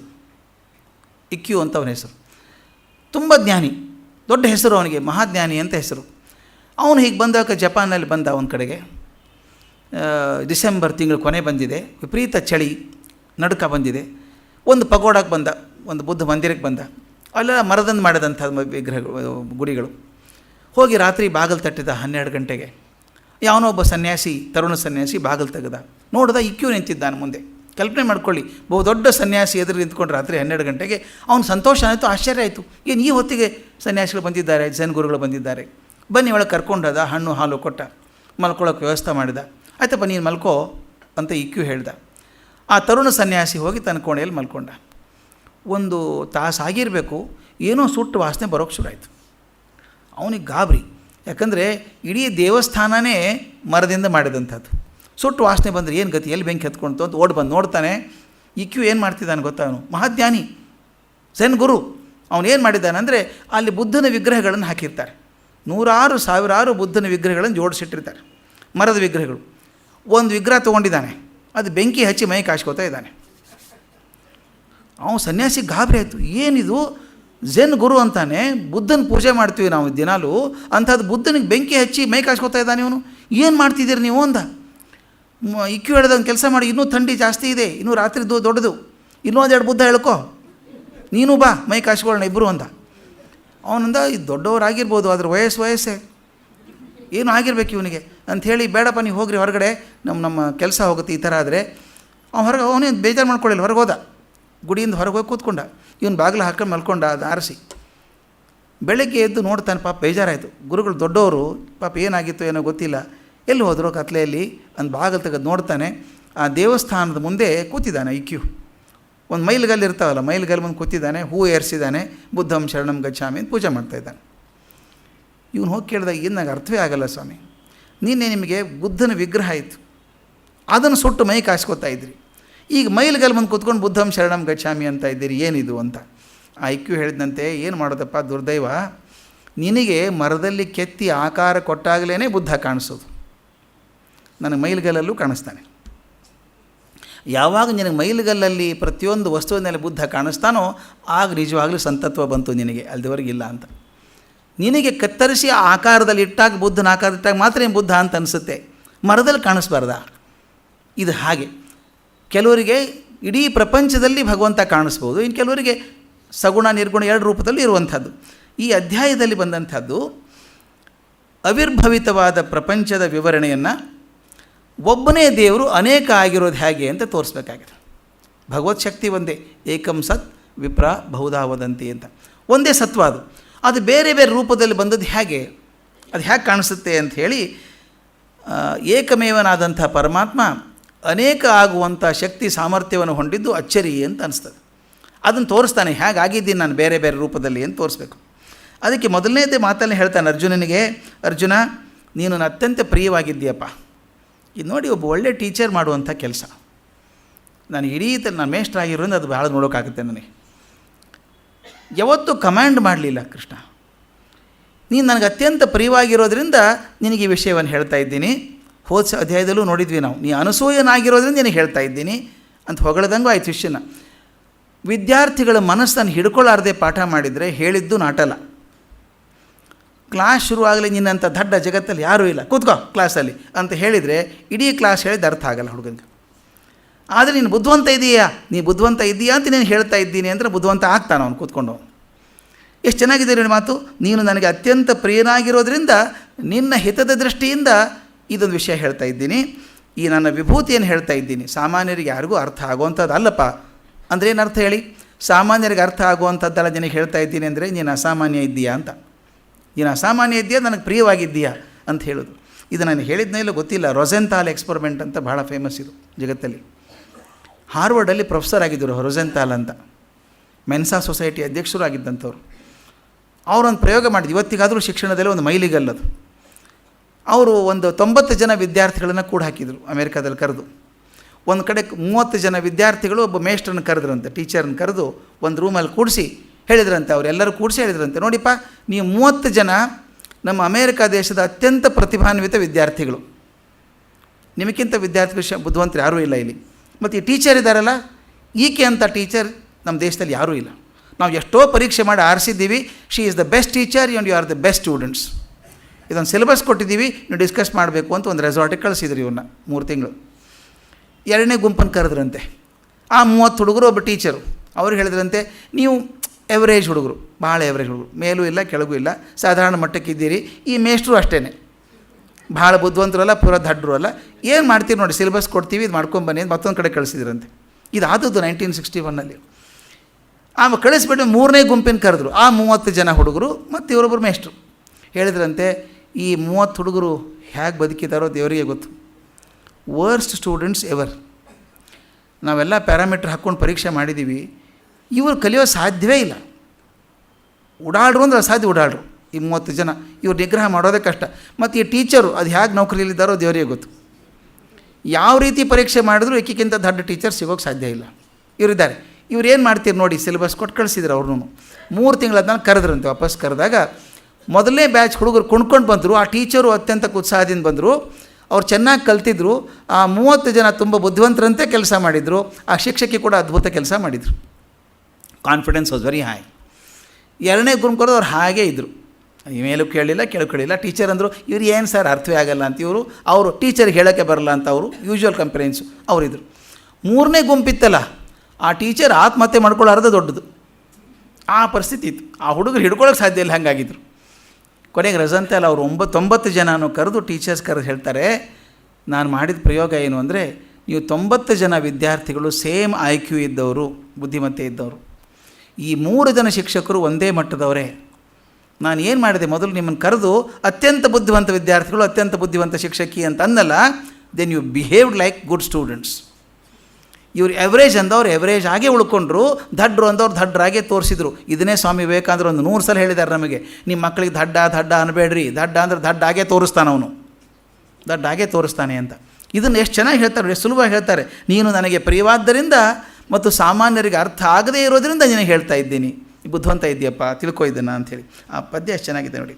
ನಮೇ ವಿದುಹು ಸ್ವರಗಣಾ ಪ್ರಭವಂ ನ ಮಹರ್ಷಯ ಅಹಮಾದಿರ್ಹಿ ದೇವಾನಾಂ ಮಹರ್ಷೀಣಾಂ ಚ ಸರ್ವಶಃ. ನನ್ನ ಹುಟ್ಟನ್ನು ದೇವತೆಗಳಿಗೆ ತಿಳಿಲಿಲ್ಲ, ಋಷಿಗಳಿಗೆ ಕೂಡ ಗೊತ್ತಾಗಲಿಲ್ಲ. ಯಾಕೆಂದರೆ ಅವರೆಲ್ಲರ ಹುಟ್ಟಿಗೆ ನಾನೇ ಮೂಲ ಕಾರಣ. ಆದ್ದರಿಂದ ಅವ್ರು ಯಾರಿಗೂ ನನ್ನ ಮಾಯೆ ತಿಳಿದಿಲ್ಲ, ನನ್ನ ಶಕ್ತಿ ತಿಳಿದಿಲ್ಲ ಅಂತ. ದೇವರು ಯಾರು ಅಂತ ತಿಳಿದೇ ಇಲ್ಲ ನಮಗೆ. ಅದಕ್ಕೆ DVG ಕಗ್ಗದಲ್ಲಿ ಮೊದಲನೇ ಕೇಳೋದು ಪದ್ಯ 5 ನಂಬರ್ 5, ದೇವರೆಂಬುದದೇನು. ಎಷ್ಟು ಚಂದದ ಮಾತು. ನಮ್ಗೆ ಅರ್ಥವೇ ಆಗಲಿಲ್ಲ ದೇವರು ಯಾರು ಅಂತ. ನಾವು ಅರ್ಜುನ ಕೇಳಿದ ಹಾಗೆ ಬೇರೆಯವ್ರು ಕೇಳಿದಾಗ ಪ್ರಶ್ನೆ ಕೇಳ್ತೀವಿ, ದೇವರೆಂಬುದದೇನು. ಕಗ್ಗತ್ತಲೆಯ ಗವಿಯೇ, ನಾವು ಅರಿಯಲಾರದ ಎಲ್ಲದರ ಒಟ್ಟು ಹೆಸರೇ, ಕಾವನೋರ್ವನಿರಲ್ಕೆ ಜಗದ ಕಥೆ ಏಕಿಂತು ಸಾವು ಹುಟ್ಟುಗಳೇನು ಮಂಕುತಿಮ್ಮ. ಎಷ್ಟು ಚೆನ್ನಾಗಿದೆಯಲ್ಲ. ದೇವರೆಂಬುದೇನದು ಅದು ಅಂತ ಕೇಳ್ತಾರೆ ನೋಡಿ. ದೇವರೆಂಬುದು ಯಾರು ಅಂತ ಕೇಳಲಿಲ್ಲ, ದೇವರು ಯಾರು ಅಂತ. ದೇವರೆಂಬುದು ಅದೇನು, ಅದು ಏನು ವಸ್ತು, ಏನದು ದೇವರೆಂಬುದದೇನು. ಕಗ್ಗತ್ತಲೆಯ ಗವಿಯೇ, ಕಗ್ಗತ್ತಲೆ ಗವಿ ಇರಬೇಕು. ನಮಗೆ ಅರ್ಥವೇ ಆಗಿಲ್ಲ ಇದುವರೆಗೂ. ಎಲ್ಲರೂ ದೇವರ ಬಗ್ಗೆ ಮಾತಾಡ್ತೀವಿ, ಒಬ್ಬರು ಕಂಡಿಲ್ಲ. ಅನುಭವಕ್ಕೆ ಅವ್ರವ್ರ ಶಕ್ತಿ ಪ್ರಕಾರ ಅನುಭವ ಆಗಿದೆ. ಹಾಗಾದರೆ ದೇವರಂದ್ರೆ ಯಾರು? ಕಗ್ಗತ್ತಲೆ, ನಮಗೇನೋ ಕತ್ತಲೆ ಇದ್ದಂಥ ಗವಿನ. ನಾವು ಅರಿಯಲಾರದ ಎಲ್ಲದರ ಒಟ್ಟು ಹೆಸರೇ. ಈ ಪದ್ಯಕ್ಕೆ ಹೋಲಿಸ್ಕೋಬೇಕು ನಾವು. ನೀನು ಪ್ರಿಯವನಾದ್ದರಿಂದ, ನೀನು ಸಮರ್ಥನಾದ್ದರಿಂದ ನಿನಗೆ ಹೇಳ್ತೇನೆ ಅಂತ. ಇಲ್ಲಿ ನಾವು ಅರಿಯಲಾರದ ಎಲ್ಲದರ ಒಟ್ಟು ಹೆಸರೇ. ನಮಗೇನೇನು ಗೊತ್ತಿಲ್ವೋ ನಾವು ಸಾಮಾನ್ಯವಾಗಿ ಮಾಡೋದುಂಟು. ಡಾಕ್ಟ್ರ್ ಕಡೆ ಹೋದರೆ ಪರೀಕ್ಷೆ ಮಾಡ್ತಾರೆ, ಅವ್ರಿಗೆ ಗೊತ್ತಾಗ್ತದೆ ಅಂದ್ಕೊಂಡಿರ್ತೀವಿ ನಾವು. ಗೊತ್ತಾಗದೆ ಹೋದರೆ ಇದು ಹೀಗೆ ವೈರಲ್ ಇನ್ಫೆಕ್ಷನ್, ಅದು ನಮ್ಗೆ ಗೊತ್ತಾಗಲ್ಲ. ಅವ್ರು ಹೇಳಿದ್ರು ಹೋಗ್ಬೇಕು ನಾವು. ಅದಕ್ಕೆ ಹೇಳ್ತಾರೆ ನಾವು ಅರಿಯಲಾರದ ಎಲ್ಲದರ ಒಟ್ಟು ಹೆಸರೇ ಅಂತ. ನಮಗೇನೇನು ಗೊತ್ತಿಲ್ಲಲ್ಲ ಅದನ್ನೆಲ್ಲ ಗುಡ್ಡೆ ಹಾಕಿ ಇದು ದೇವರು ಅಂತ ಹೇಳ್ಬಿಡೋದು. ನಮ್ಗೆ ತಿಳಿಯಲ್ಲ ಅದು. ಅದಕ್ಕೆ ನಾವು ಅರಿಯಲಾರದ ಎಲ್ಲದರ ಒಟ್ಟು ಹೆಸರೇ. ಸಂಶಯ ಬರೋದೀಗ. ಕಾವನೋರ್ವ ನಿರಲ್ಕೆ, ಕಾಯೋನೊಬ್ಬ ಇರಬೇಕಾದ್ರೆ ಮೇಲಕ್ಕೆ ಜಗದ ಕಥೆ ಏಕಿಂತು, ಜಗತ್ತಿನ ಪರಿಸ್ಥಿತಿ ಹೀಗೆ ಯಾಕಾಗಬೇಕು? ಕಾಯೋನೊಬ್ಬ ಕೂತಿದ್ರೆ ಹಿಂಗೆ ಆಗಬಾರ್ದಾಗಿತ್ತಲ್ಲ. ಸಾವು ಹುಟ್ಟುಗಳೇನು ಮಂಕುತಿಮ್ಮ, ಸಾವು ಯಾಕೆ ಆಗಬೇಕಾಗಿತ್ತು? ಆಗಲೇಬೇಕಾಗಿತ್ತು ಕಾಯೋನೊಬ್ಬರಿದ್ದರೆ ಅಂತ ಈ ಸಂಶಯ ನಮಗೆ ಬರುತ್ತೆ. ಅದಕ್ಕೆ ಕೃಷ್ಣ ಹೇಳ್ತಾನೆ, ಬಹಳ ಜನಕ್ಕೆ ಅರ್ಥ ಆಗಿಲ್ಲಪ್ಪ ನಂದು, ಈ ಜನಕ್ಕೆ ಹೇಳ್ತೀನಿ ಕೇಳು. ನಾನು ಏನೇನು ಇದ್ದೀನಿ, ಏನೇನು ಸೃಷ್ಟಿ ಮಾಡಿದ್ದೇನೆ ಅಂತ ಹೇಳ್ತಾನೆ. ಆ ಸೃಷ್ಟಿ ಮಾಡೋ ಪಟ್ಟಿ ನೋಡಿ, 2 ಶ್ಲೋಕದಲ್ಲಿ ಬರುತ್ತೆ, 4-5 ಶ್ಲೋಕ. ಅದು ಅದ್ಭುತ ಶ್ಲೋಕ. ಬುದ್ಧಿ ಜ್ಞಾನಂ ಅಸಮ್ಮೋಹ ಕ್ಷಮ ಸತ್ಯಂ ದಮ ಶಮಃ ಸುಖಂ ದುಃಖಂ ಭವೋ ಭಾವೋ ಭಯಂ ಚ ಅಭಯಮೇನ ಚ ಅಹಿಂಸಾ ಸಮತಾ ತುಷ್ಟಿ ತಪೋ ದಾನಂ ಯಶೋ ಯಶಃ ಭವಂತಿ ಭಾವಭೂತಾನಾಂ ಮತ್ತ ಏವ ಪೃಥಗ್ವಿತಃ. ಬುದ್ಧಿ, ಜ್ಞಾನ, ನಿರ್ಮೋಹತ್ವ, ಕ್ಷಮ, ಸತ್ಯ, ದಮ, ಶಮ, ಸುಖ, ದುಃಖ, ಜನನ, ಮರಣ, ಭಯ, ನಿರ್ಭಯ. ನೋಡಿ, ಪಾಸಿಟಿವ್ ನೆಗೆಟಿವ್ ಎರಡೂ ಇದೆ, ಅದು ಭಾಳ ಮುಖ್ಯ ಗಮನಿಸಬೇಕಾದ್ದು. ಭಯ, ನಿರ್ಭಯ, ಅಹಿಂಸೆ, ಸಮತ್ವ, ಸಂತೃಪ್ತಿ, ತಪಸ್ಸು, ದಾನ, ಕೀರ್ತಿ, ಅಪಕೀರ್ತಿ. ಈ ಪಟ್ಟಿ ನೋಡಿ. ಈ ಎಲ್ಲ ಭಾವಗಳು ನನ್ನಿಂದಲೇ ಸೃಷ್ಟಿಯಾಗಿದ್ದಾವೆ ಅಂತ ಹೇಳ್ತಾನೆ. ಇಲ್ಲಿಗೆ ಸ್ವಲ್ಪ ತಕರಾರು ಬರುತ್ತೆ ಅರ್ಜುನನಿಗೆ. ತಕರಾರು ಏನು ಅಂದರೆ, ಭಗವಂತ ಎಲ್ಲ ಒಳ್ಳೆಯದೇ ಹೇಳಬೇಕಲ್ವ. ಇದು ನೋಡಿ ಎಷ್ಟು ಚೆನ್ನಾಗಿದೆ ಮಾತಿದು. ವೇದಾಂತದಲ್ಲಿ ಒಳ್ಳೆಯದೆಲ್ಲ ಬರೋದು ದೇವರಿಂದ, ಅದಲ್ಲದೇ ಕೆಟ್ಟದ್ದೆಲ್ಲ ಸೈತಾನ ಅನ್ನುವಂಥ ಭಾವನೆ ಹಿಂದೂ ಸಂಪ್ರದಾಯದಲ್ಲಿ ಇಲ್ಲ. ನಮ್ಮಲ್ಲಿ ಕೆಲವೊಂದು ಸಂಪ್ರದಾಯಗಳಿದ್ದಾವೆ. ಒಳ್ಳೆಯದೆಲ್ಲ ಭಗವಂತ ಮಾಡ್ತಾನೆ, ಕೆಟ್ಟದ್ದೆಲ್ಲ ಸೈತಾನ ಮಾಡ್ತಾನೆ ಅಂತ ಒಂದು ಮಾಡೋದು. ಇಲ್ಲಿ ಹಾಗಿಲ್ಲ. ಎಲ್ಲವೂ ಆ ಮೂಲ ಶಕ್ತಿಯಿಂದಲೇ ಬರಬೇಕಾದ್ದು. ಒಳ್ಳೆಯದು ಕೆಟ್ಟದ್ದು ಅಲ್ಲಿಂದಾನೇ ಬರುವಂಥದ್ದು. ಹಾಗಾದರೆ ದೇವರು ಕೆಡಕ್ಕೆ ಮಾಡೋಕ್ಕೆ ಸಾಧ್ಯನಾ? ಕೆಟ್ಟ ಮಾಡ್ತಿದ್ರೆ ದೇವ್ರು ಯಾಕೆ ಅನ್ಬೇಕು ಅವನಿಗೆ? ಅಪಕೀರ್ತಿ ಅದು ಹೇಳ್ತಾನೆ. ಭಯ ಇರುವಂಥದ್ದು ಅಥವಾ ಸಂಶಯ ಇರುವಂಥದ್ದು, ಇದೆಲ್ಲೂ ಮರಣ ಬರುವಂಥದ್ದು, ನೆಗೆಟಿವ್ ಆಗಿರುವಂಥದ್ದು ಮೂಲದಿಂದ ಯಾಕೆ ಬರಬೇಕು? ಭಗವಂತನಿಂದ ಯಾಕೆ ಬರಬೇಕದು? ಅದು ಯಾಕಂದರೆ ಬಹಳ ಮುಖ್ಯ. ಅದು ವೇದಾಂತದ ದೃಷ್ಟಿಯಲ್ಲಿ ಒಳಿತು ಕೆಡುಕು ಅನ್ನುವಂಥದ್ದು ಸಾಪೇಕ್ಷ ಸಂಗತಿಗಳು ಅಂತ. They are all relative things. ಸಾಪೇಕ್ಷ ಅಂತ ಒಂದು ಮಾತು ಹೇಳ್ತೀನಿ. ಒಬ್ರು ಹೇಳ್ತಾರೆ, ನಮ್ಮ ಊರಲ್ಲಿ ಅತ್ಯಂತ ಎತ್ತರದ ಬಿಲ್ಡಿಂಗ್ ನಮ್ಮದೇ, ಅತ್ಯಂತ ಎತ್ತರದ ಬಿಲ್ಡಿಂಗು ಅಂತ ಹೇಳ್ತಾರೆ. ಎಷ್ಟು ಎತ್ತರ ಇದೆ? 3 ಅಂತಸ್ತಿನ ಬಿಲ್ಡಿಂಗು. ಅದು ಆ ಊರಲ್ಲಿ ಯಾವ ಬಿಲ್ಡಿಂಗು 2 ಅಂತಸ್ತಿಂದ ಇಲ್ಲದೆ ಹೋದಾಗ ಇದು ಅತ್ಯಂತ ಎತ್ತರದ ಬಿಲ್ಡಿಂಗ್ ಇದು ಅಲ್ವಾ? ಕಲ್ಪನೆ ಮಾಡ್ಕೊಳ್ಳಿ, 3 ಅಂತಸ್ತಿನ ಬಿಲ್ಡಿಂಗು ಆ ಹಳ್ಳಿಯಲ್ಲಿ, ಆ ಸಣ್ಣ ಊರಲ್ಲಿ ಅತ್ಯಂತ ಎತ್ತರದ. ಯಾರನ್ನಾದ್ರು ಕೇಳಿ 3 ಅಂತಸ್ತಿನ ಬಿಲ್ಡಿಂಗ್ ಅದೊಂದೇ ಇರೋದು, ಅತ್ಯಂತ ಎತ್ತರದ ಬಿಲ್ಡಿಂಗ್ ಅದು. ಆದರೆ ಅದೇ 3 ಅಂತಸ್ತಿನ ಬಿಲ್ಡಿಂಗು ನ್ಯೂಯಾರ್ಕಿನ ಮ್ಯಾನ್ಹಟನ್ನಲ್ಲಿದ್ದರೆ ಏನಾಗ್ತಿತ್ತು? ಅದಕ್ಕಿಂತ ಸಣ್ಣ ಬಿಲ್ಡಿಂಗ್ ಇಲ್ಲೇ ಇಲ್ಲ ಯಾವುದು. ದೊಡ್ಡದು ಅನ್ನೋದು ಆ ಸ್ಥಳದ ಮೇಲಿದೆ. ದೊಡ್ಡದು ಅನ್ನೋದು ಅಬ್ಸಲ್ಯೂಟ್ ಅಲ್ಲ, ರಿಲೇಟಿವ್ ಅದು. ನಮ್ಮ ಮನೆ ತುಂಬ ದೊಡ್ಡದಾಗಿದೆ. ಎಷ್ಟು ದೊಡ್ಡದಿದೆ? 1000 ಸ್ಕ್ವೇರ್ ಫುಟ್ ಇದೆ. 1000 ಸ್ಕ್ವೇರ್ ಫುಟ್ ಮನೆ ದೊಡ್ಡದು ಅಂತ ನಾನು ಅಂದ್ಕೊಂಡಿದ್ದೀನಿ. ಅದು 10,000 ಸ್ಕ್ವೇರ್ ಫುಟ್ ಮನೆ ಮುಂದೆ ಇದು ಸಣ್ಣದು, ಅಥವಾ 500 ಸ್ಕ್ವೇರ್ ಫುಟ್ ಮನೆ ಮುಂದೆ ದೊಡ್ಡದು. ಈ ದೊಡ್ಡದು ಸಣ್ಣ ಅನ್ನೋದು ಮತ್ತೊಂದಕ್ಕೆ ಹೋಲಿಸಿದಾಗ ಗೊತ್ತಾಗೋದೇ ವಿನಃ ತನ್ನನ್ನು ತಾನೇ ಆಗುವಂಥದ್ದಲ್ಲ. ಅದು ಎಷ್ಟು ಚೆನ್ನಾಗಿ ಹೇಳ್ತಾರೆ, ಒಳಿತು ಕೆಡುಕು ಅನ್ನುವಂಥದ್ದು ನಮ್ಮಲ್ಲಿ ಸಾಪೇಕ್ಷವಾಗಿರುವಂಥದ್ದು. ಯಾವುದು ಒಳ್ಳೆಯದು ಅಂತ ಅನಿಸುತ್ತೋ ಅದು ಕೆಟ್ಟದ್ದು ಆಗಿರಬಹುದಲ್ಲ. ಏನೋ ಪ್ರಯತ್ನ ಮಾಡ್ತೀನಿ, ಒಳ್ಳೆಯದು ಅಂತ ತೊಗೊಂಡಿರ್ತೀನಿ, ಅದರಿಂದ ಮುಂದೆ ತುಂಬ ಅನಾಹುತ ಆಗಿರೋದುಂಟು. ಅದು ಯಾಕೆ ತೊಗೊಂಡು ಏನಪ್ಪ ಹೊತ್ತಿಗೆ ಬೇಡ ಅಂತ ತೊಗೋಬಾರ್ದಾಗಿತ್ತು ಅಂತ ಹಿಂದಾಗಡಿಸಿ ಒದ್ದಾಡೋದು. ಅಥವಾ ಕೆಲವೊಂದು ಸಲ ಯಾವುದು ತೊಂದರೆ ಆಯಿತು ಅಂತ ಅನಿಸುತ್ತೋ ಅದರಿಂದ ಒಳ್ಳೆಯದಾದದ್ದು ಉಂಟು. ನಮ್ಮೆಲ್ಲರ ಅನುಭವಕ್ಕೂ ಬಂದಿದೆ. ಕೆಲವೊಂದು ಸಲ ಏನೋ ಮಾಡೋಕ್ಕೆ ಹೋದಾಗ ನನಗೆ ಒಂದು ಅನುಭವ ಆದದ್ದು. ನಾನು ರಿಸರ್ಚ್ ಮಾಡ್ತಿರ್ಬೇಕಾದ್ರೆ ಧಾರವಾಡದಿಂದ ಬೆಳಗಾಮಕ್ಕೆ ಹೋಗ್ತಾಯಿದ್ದೆ. ನಮ್ಮ ತಂದೆ ತಾಯಿ ಬೆಳಗಾಮದಲ್ಲಿದ್ದರು. ಬೆಳಗಾಮದಲ್ಲಿ ಒಂದು ಏರ್ಪೋರ್ಟ್ ಇದೆ. ಅದು ಅವತ್ತು ಅಷ್ಟೇ ಸಣ್ಣದು, ಇವತ್ತು ಅಷ್ಟೇ ಸಣ್ಣದು, ಅದೇನು ದೊಡ್ಡದಾಗಲಿಲ್ಲ. ದಿನಕ್ಕೆ ಒಂದು ವಿಮಾನ ಬರ್ತದೆ ಭಾಳ ಅಂದರೆ. ಅಲ್ಲೇನು ಮಾಡ್ತಾರೆ, ಧಾರವಾಡ ಹುಬ್ಬಳ್ಳಿ ಕಡೆಯಿಂದ ಯಾರಾದರೂ ವಿಮಾನಕ್ಕೆ ಹೋಗೋರಿದ್ದರೆ ಆ ಕಾರ್ಗಳು ಬರ್ತವೆ, ಓನರ್ಸ್ ಕಾರ್ ಬರ್ತವೆ, ಕಂಪ್ನಿ ಕಾರ್ ಬರ್ತವೆ. ಯಜಮಾನ್ರು ಬಿಟ್ಟು ಖಾಲಿ ಹೋಗಬೇಕಲ್ಲ, ಆ ಡ್ರೈವರ್ಗೆ ಸ್ವಲ್ಪ ದುಡ್ಡು ಮಾಡಬೇಕು ಅಂತ ಆಸೆ ಇರುತ್ತೆ. ಅವ್ರೇನು ಮಾಡ್ತಾರೆ, ಬಸ್ ಸ್ಟ್ಯಾಂಡಿಗೆ ಬರ್ತಾರೆ. ಧಾರವಾಡ ಬರ್ತೀರಾ ಅಂತ ಕೂಗ್ತಾ ಇರ್ತಾರೆ. ಆವಾಗ ಆಗಿನ ಕಾಲಕ್ಕೆ ಇದೀಗ ಅಷ್ಟು ಅರ್ಥ ಅನಿಸೋಲ್ಲ. ಆಗ 6 ರೂಪಾಯಿ ಚಾರ್ಜು ಕಾರಲ್ಲಿ ಹೋದರೆ. ಬಸ್ ಚಾರ್ಜ್ 3 ರೂಪಾಯಿ ಇತ್ತು. 3 ರೂಪಾಯಿದು ಬೆಳಗಾವಿನಿಂದ ಧಾರವಾಡಕ್ಕೆ ಹೋಗೋದು. ನಾನು ಮೇಲೆ ಹೋಗೋದ್ರಿಂದ ಏನು ಮಾಡ್ತಿದ್ದೆ, ಬಸ್ನೊಳಗೆ ಕೂಡ್ತಿರ್ಲಿಲ್ಲ, ಲಗೇಜ್ ಏನು ಇರ್ತಿರ್ಲಿಲ್ಲ. ಬಂದು ಬಾಗಿಲ ಹತ್ತಿರ ಬಸ್ ಸ್ಟ್ಯಾಂಡ್ ಎತ್ಕೊಂಡ್ಬಿಡೋದು. ಯಾರೋ ಒಂದು ಕಾರ್ ಬರೋದು, ಧಾರವಾಡ ಬರ್ತೀರಾ ಅಂತ ಕೇಳೋದು. ಅವ್ನು 6 ರೂಪಾಯಿ, ಎಲ್ಲಪ್ಪ 6 ರೂಪಾಯಿ ಆಗಲ್ಲ, 4 ರೂಪಾಯಿ ಬರ್ತೀನಿ, ಬನ್ನಿ ಖಾಲಿ ಸೀಟ್ ಹೋಗ್ತಾ ಇಲ್ಲ, 4 ಬನ್ನಿ ಕರ್ಕೊಂಡು ಹೋಗೋನು. ನಮಗೇನು 1 ರೂಪಾಯಿ ಹೆಚ್ಚಿಗೆ ಕೊಟ್ಟರೆ ಬೇಗ ಹೋಗ್ತೀವಲ್ಲ ಅಂತ ಹಿಂಗೆ ಸಾಮಾನ್ಯವಾಗಿ ಕಾಯೋದು ಅಭ್ಯಾಸ ಆಗಿತ್ತು ನನಗೆ. ಒಂದು ಸಲ ಹೀಗೆ ಹೋದಾಗ ಬಸ್ಸಲ್ಲಿ ಕೂತ್ಕೊಂಡು ಯಾವುದೂ ಕಾರ್ ಬರಲಿಲ್ಲ. ಆಯ್ತು ಇನ್ನೇನು ಬಸ್ಸಿಗೆ ಹೋದ್ರಾಯ್ತು. ಬಸ್ 3 ತಾಸು ತೊಗೋತಾಯ್ತು. ಸಾಧ್ಯ ಡಿಸ್ಟೆನ್ಸಸ್ ಭಾಳ ಡಿಸ್ಟೆನ್ಸ್ ಇಲ್ಲ, 70 ಕಿಲೋಮೀಟ್ರ್, 3 ತಾಸು ಹೋಗ್ತಿತ್ತು. ಬಸ್ಸಲ್ಲಿ ಕೂತ್ಕೊಂಡೆ. ಇನ್ನೇನು ಟಿಕೆಟ್ ತೊಗೋಬೇಕು ಅನ್ನೋತ್ತಿಗೆ, ಬಂದುಬಿಡಿ ಸರ್ ಕಾರ್ ಹೋಗೋಣ ಬನ್ನಿ ಅಂದ. ಎಷ್ಟು ಕೊಡ್ಬೇಕಪ್ಪ ಅಂದೆ. 8 ರೂಪಾಯಿ ಕೊಡ್ಬೇಕು ಸರ್ ಅಂದ. ನಾನು ಆಗಲ್ಲ ಬಿಡು ಬೇಡ ಅಂದೆ. ಆಯ್ತು ಬಿಡಿ ಸರ್ 4 ರೂಪಾಯಿನ ಕೊಡಿ ಅಂದ. ನನಗೆ ಯಾಕೋ ಬೇಜಾರಾಗಿ ಟಿಕೆಟ್ ತೊಗೊಂಡಿದ್ದೆ 3 ರೂಪಾಯಿ ಕೊಟ್ಟು, ಮತ್ತು ಅದು ಕ್ಯಾನ್ಸಲ್ ಮಾಡಿ ಏನು ಮಾಡೋದು, ಬೇಡ ಬಿಡಪ್ಪ ಬರಲ್ಲ ಬಸ್ಸಿಗೆ ಹೋಗ್ತೀನಿ ನಾನು ಅಂತ ಹೇಳಿದೆ. ಅವ್ನು ಹೊರಟ. ನಾನು ಮನಸ್ಸಿಗೆ ನಿಜವಾಗ್ಲೂ ಬೇಜಾರಾಗಿತ್ತು. ಇದೊಂದು 2 ನಿಮಿಷ ಟಿಕೆಟ್ ತೊಗೊಳ್ಳೋದು ತಡ ಮಾಡಿದರೆ ಕಾರಲ್ಲಿ ಹೋಗಿ ಬೇಗ ಹುಟ್ಟಬೋದಾಗಿತ್ತು ಯೂನಿವರ್ಸಿಟಿನ ಅಂತ ಒಂದು 10 ನಿಮಿಷ ಮನಸ್ಸಿಗೆ ಬೇಜಾರು ಮಾಡ್ಕೊಂಡದ್ದು ಉಂಟು. ನಾನು ಆಮೇಲೆ ಯಾವುದೋ ಪುಸ್ತಕ ಓದ್ಕೋದು ಕೂತ್ಕೊಂಡೆ. ಬರಬೇಕಾದ ದಾರಿಯಲ್ಲಿ ಕಿತ್ತೂರು ಅಂತ ಒಂದು ಊರು ಬರುತ್ತೆ. ಸ್ವಲ್ಪ ಇಳುತ್ತೆ ರೋಡ್, ಹಿಂಗೆ ಇಳಿದು ಬರ್ತದೆ. ಆ ಕಿತ್ತೂರು ಹತ್ರ 100 ಜನ ನೆರೆದಿದ್ದಾರೆ. ರಸ್ತೆ ಪಕ್ಕದಲ್ಲಿ ಹೋಗುವಂಥ ಜನ, ಪೊಲೀಸೆಲ್ಲ ಬಂದಿದ್ದಾರೆ. ಯಾವ ಕಾರನ್ನು ನಾನು ಕರೆದಿದ್ನಲ್ಲ ಆ ಕಾರಿಗೆ ಆಕ್ಸಿಡೆಂಟ್ ಆಗಿದೆ. ಒಳಗಿದ್ದವ್ರು 3 ಜನ ಸತ್ತೋಗಿದ್ದಾರೆ. ನಾನು ಅದರಲ್ಲಿ ಹೋಗಿದ್ದರೆ ಟಿಕೆಟ್ ಬೇರೆ ಸಿಗ್ತಿತ್ತು ನನಗೆ, ಆದರೆ ಆ ಟಿಕೆಟ್ ಸಿಗ್ತಿರಲಿಲ್ಲ. ನೋಡಿ, ಆಗ ಬೈಕೊಂಡಿದ್ದಲ್ಲ ಮನಸ್ಸಿಗೆ ನಾನು, ಕಾರಲ್ಲಿ ಹೋಗ್ಬೋದಾಗಿತ್ತು, ಬೇಗ ಹೋಗ್ಬೋದಾಗಿತ್ತು, ಕೂತ್ಕೊಂಡ್ಬಿಟ್ಟೆ, ಲೇಟಾಯಿತು. ಯಾವುದು ನನಗೆ ತೊಂದರೆ ಆಯಿತು ಅಂತ ಅಂದ್ಕೊಂಡಿದ್ನೋ ಅದು ನನಗೆ ಒಳ್ಳೆಯದು ಆಗಿರ್ತದೆ. ನಮ್ಮ ಜೀವನದಲ್ಲಿ ಬೇಕಾದಷ್ಟು ಚೆನ್ನಾಗಿದೆ. ನಮ್ಮ ಜೀವನದಲ್ಲಿ ಅಂದ್ಕೊಳ್ಳಿ, ಯಾವ ತೊಂದರೆ ಅಂದ್ಕೊಂಡಿರ್ತೀನೋ ಮುಂದೆ ಅದು ಒಳ್ಳೇದಾಯ್ತಪ್ಪ. ನನ್ನ ಸ್ನೇಹಿತರೊಬ್ಬರು ಇಲ್ಲಿ ಮಣಿಪಾಲ್ ಹಾಸ್ಪಿಟ್ಲಲ್ಲಿ ಕೆಮಿಸ್ಟ್ ಆಗಿದ್ದರು, ಫಾರ್ಮಸಿಯಲ್ಲಿ. ಅವ್ರ ಕೆಲಸ ಅದೇನೆ, ಚೀಟಿ ಕೊಡಿದ ತಕ್ಷಣ ಔಷಧಿ ಕೊಡೋದು, ಬರ್ಕೊಳ್ಳೋದು. 13-14 ವರ್ಷ ಬರೀ ಆ ಕೌಂಟರ್ ಕ್ಲಾರ್ಕ್ ಅಂತ ಕೆಲಸ ಮಾಡಿದ್ದಾರೆ ಪಾಪ. ಔಷಧಿ ಕೊಡೋದಿದೆ ಕೆಲಸನೇ. ಒಂದು ದಿವಸ ಮಾಲೀಕನಿಗೇನೋ ಸಿಟ್ಟು ಬಂದು ತೆಗೆದು ಹಾಕಿಬಿಟ್ರು. ಭಾಳ ಬೇಜಾರಾಗಿಬಿಡ್ತಾರೆ. ಬಂದದೇ ಅದೊಂದು ಕೆಲಸ, ಅದು ಹೋಗ್ಬಿಡ್ತಲ್ಲ, ಇನ್ನೇನು ಮಾಡೋದು ಅಂತ. ಈ ಗತಿ ಇಲ್ಲ, ಹೊರಗೆ ಬಂದುಬಿಟ್ಟಿದ್ದಾರೆ. ಅವರೇ ಒಂದು ಸಣ್ಣ ಸಂಸ್ಥೆ ಶುರು ಮಾಡಿದರು. ಹುಡುಗರಿಗೆ ಅಕ್ಷರ ಬರೆಯೋದು ಹೇಗೆ ತೋರಿಸ್ಕೊಡ್ತೀನಿ, ಕ್ಯಾಲಿಗ್ರಾಫಿ ಅಂತ ಶುರು ಮಾಡಿದರು. ಇವತ್ತೊಂದು ದೊಡ್ಡ ಸಂಸ್ಥೆ ಆಗಿದೆ ಬೆಂಗಳೂರಲ್ಲಿ ಈಗ. ಅವ್ರು ನಾನು ಹೇಳ್ತಾರೆ, ಆ ಯಜಮಾನ ನಾನು ಹೊರಗೆ ಹಾಕದೆ ಹೋಗಿದ್ರೆ ಇನ್ನೂ ನಾನು ಔಷಧಿ ಕೊಡ್ತಾ ಕೂತ್ಕೋತಿದ್ದೆ ಅಲ್ಲೇನೆ ಅಂತ. ಅವತ್ತು ಬೈಕೊಂಡಿದ್ರು, ಕೆಲಸ ಹೋಯ್ತಲ್ಲ ನಂದು ಅಂತ ಬೈಕೊಂಡಿದ್ರು. ಆದರೆ ಇವತ್ತು ಹೇಳ್ತಾರೆ, ಅವ್ನು ದಿನ ಕೃತಜ್ಞತೆ ಹೇಳ್ತೀನಿ, ಹೊರಗೆ ಹಾಕಿದೆ ಪುಣ್ಯಾತ್ಮ ನನ್ನ, ಹಾಕಿದ್ರೆ ಅಲ್ಲೇ ಕೂತ್ಕೋತಿದ್ದೆ ಅಂತ. ಯಾವುದು ಒಳ್ಳೆಯದು ಕೆಟ್ಟದ್ದು ಯಾವುದು ಅಂತ ಒಳ್ಳೆಯದು ಕೆಟ್ಟದ್ದು ಯಾವುದು is always relative, not absolute. ಆದ್ದರಿಂದ ವೇದಾಂತದಲ್ಲಿ ಭಗವಂತ ಮಾತ್ರ ಒಳ್ಳೇದು ಮಾಡ್ತಾನೆ, ಸೈತಾನ ಕೆಟ್ಟದ್ದು ಮಾಡ್ತಾನೆ ಅಂತ ನಮ್ಮಲ್ಲಿ ಇಲ್ಲ. ನಾವು ಇಂಗಾಲಾಮ್ಲವನ್ನು ಬಿಡ್ತೇವೆ, ಕಾರ್ಬನ್ ಡೈಆಕ್ಸೈಡ್ ನಾವು ಉಸಿರಾಡಿಸ್ಬೇಕಾದ್ರೆ ಹೊರಗಡೆ ಬಿಡ್ತೇವೆ, ನಮ್ಗೆ ಭಾಳ ಕೆಟ್ಟದದು. ಆದರೆ ಅದು ಮರಗಳಿಗೆ ಅತ್ಯಂತ ಅವಶ್ಯಕವಾಗಬೇಕಾದದ್ದು.